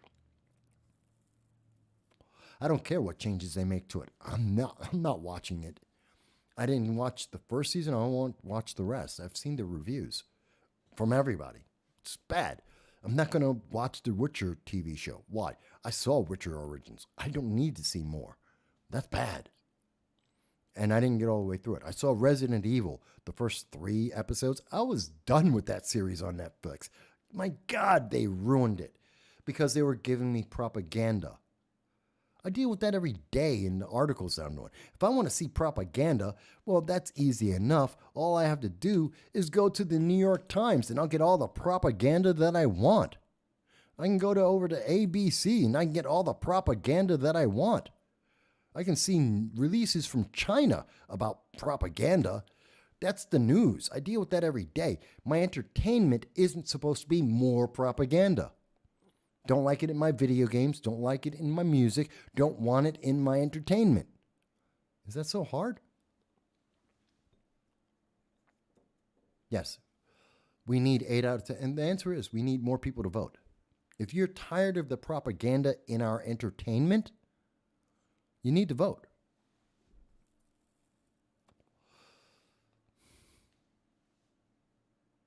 No, don't watch The Last of Us. No, I'm not. I didn't like what they did in The Last of Us 2, the video game. I have no desire to see The Last of Us TV show by even more writers who are even more into propaganda. I think these are the same people who wrote She-Hulk. Come on, stop. I don't need that. Yes, the Witcher video game, the books, the lore is fantastic. My answer to everyone about, and I've said this, and people go, well, that's just racist, that's a sexist. No, you want to make a story about, I don't know, some black trans character? Fantastic. Make a character, make a movie, a book, a story, a video game, and have that as your big character. And if it's written well, if it's done well, fantastic. You don't need to put in the propaganda. Just make it natural. Make it part of the story. Make it good. If you make the good story, the good entertainment, the message will be carried through. Star Trek, the original series, was filled with politics in the subtext, in the background. The story was about a bunch of guys running around in space zapping aliens. The subtext was about the politics of the 1960s. They didn't need to put it in your face and go, you have to accept this. You must accept interracial marriage. They didn't do that. But they had plenty of stories talking about racism or race in politics, race in America, and how you can achieve better. They had lots of stories talking about, hell, every single episode was a direct refutation of what happened in World War II and the communist takeover of Russia. Chekhov was a Russian. At a time, we had just barely ended the Red Scare in the United States, McCarthyism, the terror of communism in the United States, which continues to this day. And we had Sulu, who's also on the helm, one of the major characters, who's Japanese. This was only like 2 decades. It was one generation away from Pearl Harbor. We had a black woman in a position of prominence. Communications. Everybody needs communications. You can do a message if everything else is done right. You don't have to say, and Uhura is black. Did you see how black she is? She's African. She's representing Africa. She is a black woman, and she's got power. They didn't have to say that in every single episode, every time. In fact, they never said that. They never mentioned that Chekhov was Russian, that Sulu was Japanese, that Uhura was black, Scotty was Scottish. They never mentioned those things. They did mention Spock was Vulcan, of course, because he's the alien. He's the counterbalance. He's the oddity in the room, which would then go to minorities because Spock was the minority of the crew. And his interaction, he was integrated. He was a minority and equal and interacted with everyone equally, even though he was absolutely strange and foreign and alien to everyone else. And they lived with him and dealt with that. You want a message about integration, about immigration, about assimilation, of unity and coming together and respecting people and their differences? Then you go with the original Star Trek and Spock. There's your message, and he never once had to say, this is about integration. You have to take this lesson and learn that this is how we all come together and live together with different cultures. You never had to say that once. Because it was about entertainment, and the message came behind it. The Lord of the Rings is an allegory talking about good and evil. It is a direct, well, it wasn't allegory. He wrote it without allegory, but it is a message, a greater message, a big picture message of World War II, World War I and World War II. That's what inspired it. At its core, it is a story about world war and how we can overcome the evils in the world. Same thing with the original Star Wars. The big picture, a story of wars, in part inspired by Vietnam, inspired by the classic view of being able to overcome the evils, that good will prevail, that we will struggle and we will have strife and we will make sacrifices and people will die. But because we struggle, because we have strife, we will overcome that and we will do better. That's beautiful. And you know how you get there? It's easy. You get there by not beating people up about the politics, but that you have something that is entertaining. And the politics, the message, is part of the core of the understanding. It is in the subtext. It is in the background. It is so subtle that no one needs to ever even notice it there to still get the message.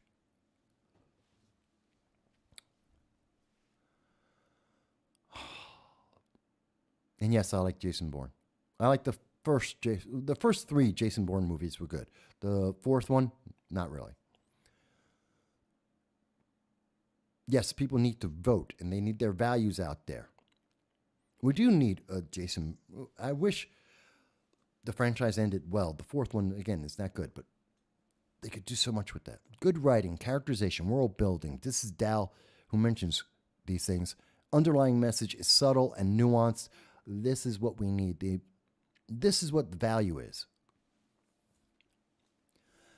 Yeah, John mentions they even screwed up Star Wars. I mean, Star Wars was idiot-proof. Yeah. I mean, how much more?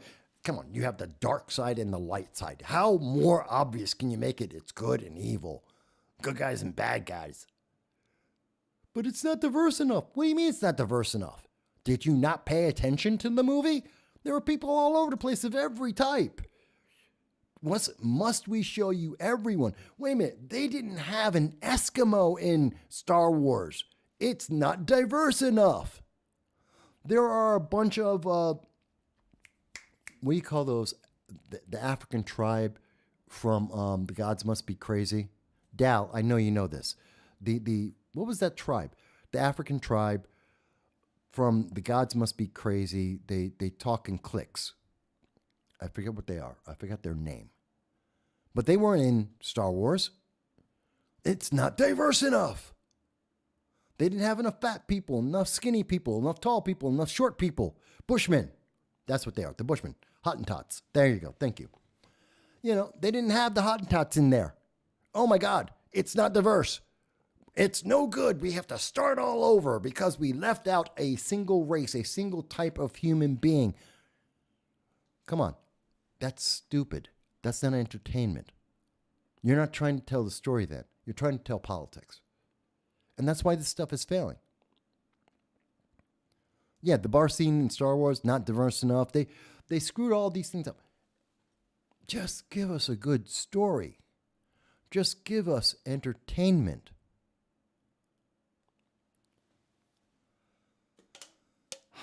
It's so upsetting to me. But here's the thing. And The Gods Must Be Crazy. I've only seen the first one. It is fantastic. And here's the thing.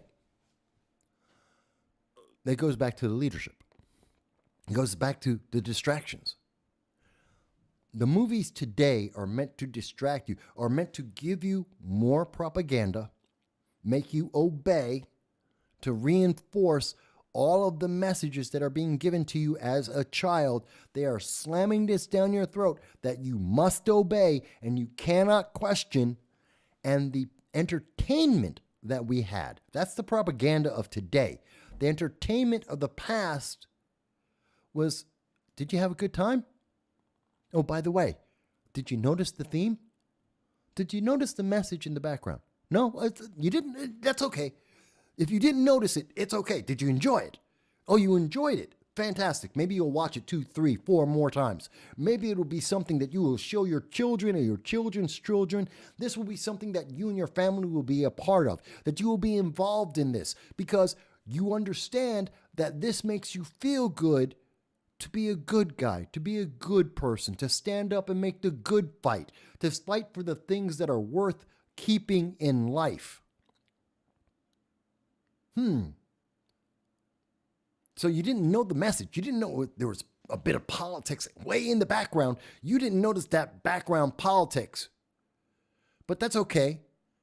Because in sharing it with your kids and sharing it with your friends and making this part of your Halloween costumes and going out and cosplaying and making video games, making books, extending the universe, talking about these characters for hours and hours, looking on YouTube and having thousands of different TV shows and YouTube channels talking about every single aspect of these characters going back in history. Oh, that political message, I think, is being pushed along. You may not notice that you learned good is better than evil. That being a reason you may not think that I want to be a Jedi because he's good and part of the light side. But you understand the difference between a Jedi and a Sith Lord. You know who's the good guy and who's the bad guy in that realm. You understand why the Sith are the bad guys. So even if you didn't get the politics in the front of your brain, in the back of your brain, in your subconscious, it's working it out and figured out. You know what? Good guys are good people. I'd rather be a good guy. I'd rather be a Jedi than a Sith. I'm telling you, it's about leadership. The leadership has failed. The leadership is so busy trying to push their political message. They're so busy trying to make sure that they have power and that no one questions them, that they don't care about being subtle or the consequences of their actions or how this is helping or hurting people. And I think we hurt everyone in the world when we can't even have entertainment. We can't even have our distractions without it being filled with the message, as the critical drinker would say. That we must be reinforced to obey without question at every aspect, at every moment of our lives. This is 1984, George Orwell, right in front of our eyes. This is how Big Brother keeps us in line. Seriously, it really is. The Super Bowl is about politics now. It's not about a football game. It's not about picking a team or watching guys compete. It's about politics. And you're going to watch a bunch of commercials that are going to be political, reinforcing that you should be political. You should obey. Do not question. Why? Why would I put money, time, or effort behind that? It's no longer worth it. There is no benefit anymore. It's about power. I didn't want power in my entertainment. I didn't want to be commanded to obey. I wanted to be entertained. And that's why I watch anime and I play video games. Because I don't want to see the TV. I don't want to see these shows. I don't want to be brainwashed or convinced or indoctrinated that I must obey and never, ever question. The greatest developments in our life, in our history, is because individuals were individuals, because they asked questions, because they tried for more, they reached and grasped the clouds in their efforts to grab the stars. I would never want to take that away from anyone. Ever. So if you want to be trans, you want to be gay, you want to be, you call yourself a toaster, you're black, white, you think you're purple, I don't care. You don't mess with children, you're not harming other human beings, I don't care. Live your life. Try to grab the stars, reach the clouds, and I am happy for you. But the second you have to impose it on my life, where it has to be part of everything that I do, and the goal is to make me obey and give you power, I'm sorry, I'm out. I'm out.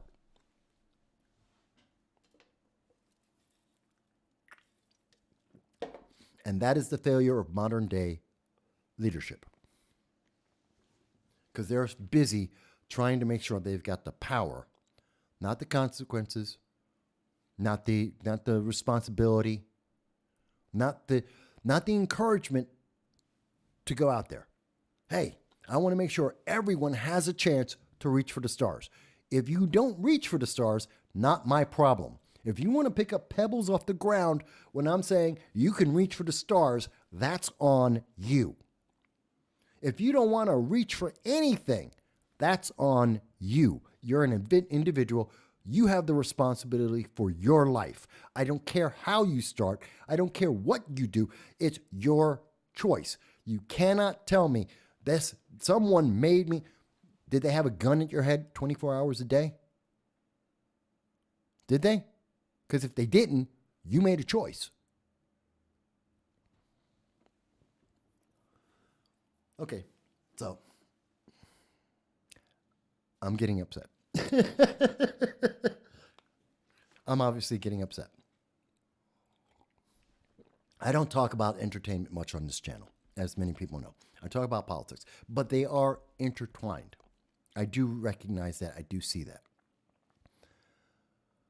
But I don't like the entertainment. To talk about politics is one thing. To talk about entertainment is another. And I want to separate those things. They are separate. We should look at them separately. But we can't delude ourselves that they're not connected at this time. John mentions the problem is, though, that some believe that equality and equity are the same. They are not. Equality is not and will never be equity. You cannot have the same. Equity absolutely is the prioritization of some over others. It is a purposive act. It is someone willfully ascribing a priority list, a sequences of priorities for certain types versus everyone else. That is never equal. It can't be equal. It is the antithesis of equality. You are artificially and arbitrarily picking one group, one category, and placing it above others because that's what you want, because that advances your ideology, your power. And it's always detrimental because there is always someone that was forced to the bottom of that list. It's not because they happen to be there. It's not because they chose to be there. It's because you put them there. You forced them there. You oppressed them. Equity is oppression. Equity oppresses people on purpose, specifically to make sure that they will be oppressed, because there is always someone on the bottom of that list, and that list is decided by a handful of elites that get to pick and choose whomever is going to be wherever they want them to be. Today it's transgender, tomorrow it'll be transracial, or it'll be, like Sean King, or maybe the day after that, it's going to be people who are transhuman and they're toasters.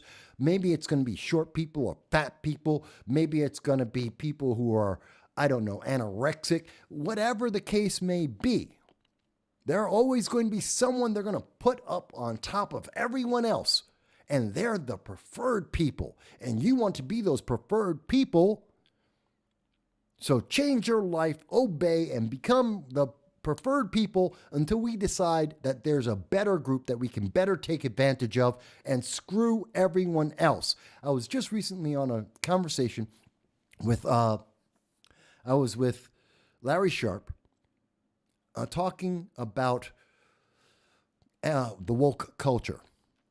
And I'm on there with a woman who just happened to be lesbian.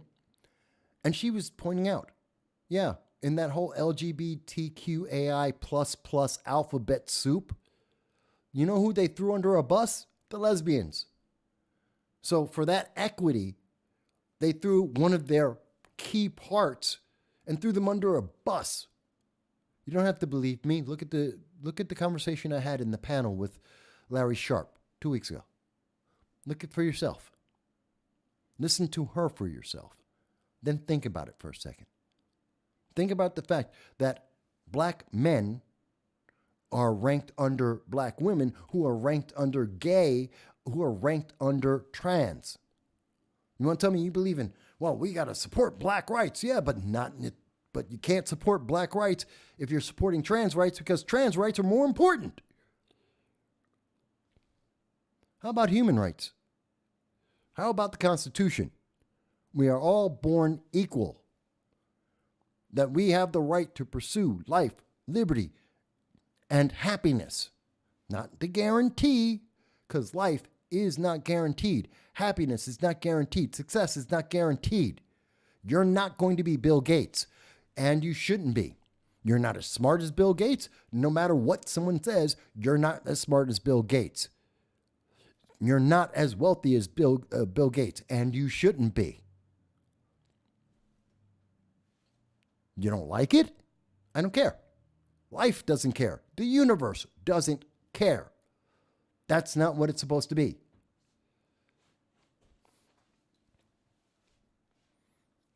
I don't know. Hey, user has joined us. User is banned. You caught up with me as I'm about to end. Sorry, I've been ranting about equity. I can't stand it. It's so insulting to me. And the argument for equity is so vague. It's so vacuous. It has no thought to it. It is absolutely, the argument for equity is obey. That is it. See, and I use Bill Gates for a good reason, Mike Bowie, because someone might be smarter than Bill Gates. Some people may be not as smart as Bill Gates, but there are people who are smarter than Bill Gates. Why settle for Bill Gates? You might be richer than Bill Gates. There are a lot of people who are richer than Bill Gates. Why not reach for that? Because someone told you that's all you can get? Because that's all you rank in the equity? You don't, you don't fill out all the criteria. So you don't get above Bill Gates. And if you're the wrong criteria, you don't even get to be Bill Gates. Doesn't matter how smart you are. Doesn't matter how good you are. Doesn't matter how capable you are. Someone made the decision for you. You know what that's called? Dictatorship. You know what that's called? Slavery. Call it what it is. It's slavery. Modern equity, the policies, the ideology is slavery. And if someone is promoting equity, they are promoting slavery. Because they have chosen equity, by its definition, selects your value. It turns you into a value, a commodity, and it has equated you as the value of that commodity. You, if you are straight, you are not as valuable as someone today, as someone who is gay or someone who is trans. You are not that valuable. That means you are a commodity. It means you are a slave. Your skin color. Certain skin tones are worth more than other skin tones. That is slavery. There is a value attached to the color of your skin. If you are white progressive and you have to run around apologizing for being born white or where you were born at, you are accepting a commoditization of your life. You've said that you have a value to your life. Your life is not individual, it is a value. And that value is only as important as someone tells you it is, because you have no individual authority or agency to change that. Who in their right mind would accept that? Who in their right mind would say, I want to be a slave that someone else can change arbitrarily at any given moment the value? Didn't we fight a war over that? Didn't we lead most of the world in rejecting that idea? I understand slavery still exists in the world today. There are more slaves in the world today than at any time in history.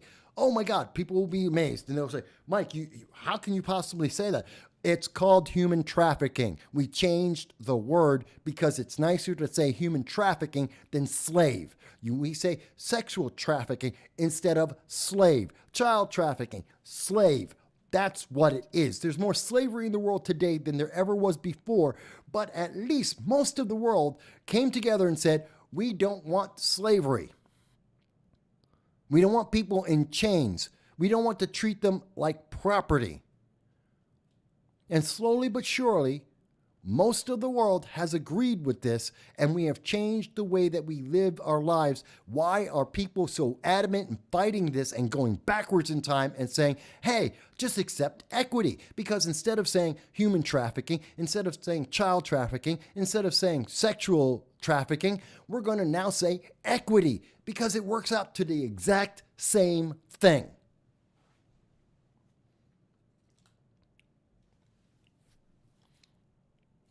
Can you tell I'm a little passionate about this one? I have some passion on this. I can't stand equity. Can't stand it. By its principle, by its definition, by its action and execution, I can't stand it. Feel free, anyone, feel free. Clip that part out, send it to every single progressive and Democrat that you know. Every leftist out there. Send it to all of them and ask them to tell me why that's not true. Ask them to respond. How is that inaccurate? Equity is slavery. Prove it. Prove me wrong. But that's a thought. Oh, I know, John says, well, they think they're doing the right thing. That's because they're obeying. They're not thinking. They think they're doing the right thing because they were told, do this, to obey. Don't ask questions. Don't think about it. But you should think about it. And if you think about equity and the act of equity, the political aspect of equity, the definition of equity, you will always come to the understanding it is slavery. There is no difference. Whether it's an equity you like, whether it's a slavery that you say is positive, it's positive. This is a good thing. It's progressive. It's still slavery. You just dressed it up really nice. You got them better clothes. You have a better quality of life. You are slaves that do not get to think, do not get to express yourselves. You don't get to move outside the box that was given to you. And the worst thing of all, it's a box in your mind. It is a self-limitation that you impose upon yourself when you accept equity. When you accept that equity, you no longer have freedom because you gave it away. No one took it. It's like the worst form of slavery ever. You are a slave because you gave them your freedom. You gave them your choice. You willfully accepted that you will be commoditized at any given moment without any say about this. And you will clap and be happy and cheer as they do it to you. Tell me how that is not evil. Well,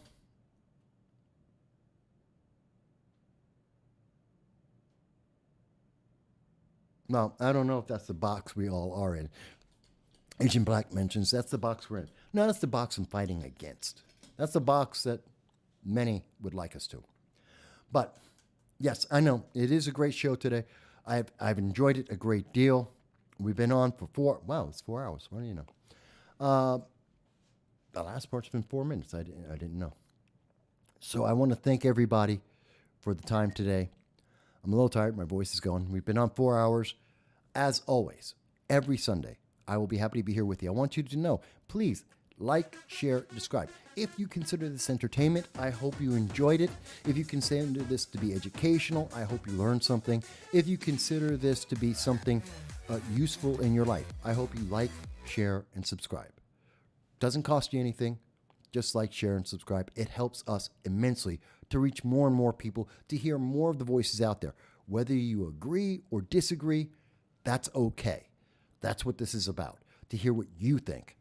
Whether you agree with me or not, I'm okay. I want everyone to have a great time. If you are choosing to watch the Super Bowl, I hope your team wins. I don't know which teams are playing, so I don't care. So I hope your team wins. If you're not, I hope you get to watch some good anime or go back in time and watch an old movie. Enjoy it. Have some friends around. Have a great time.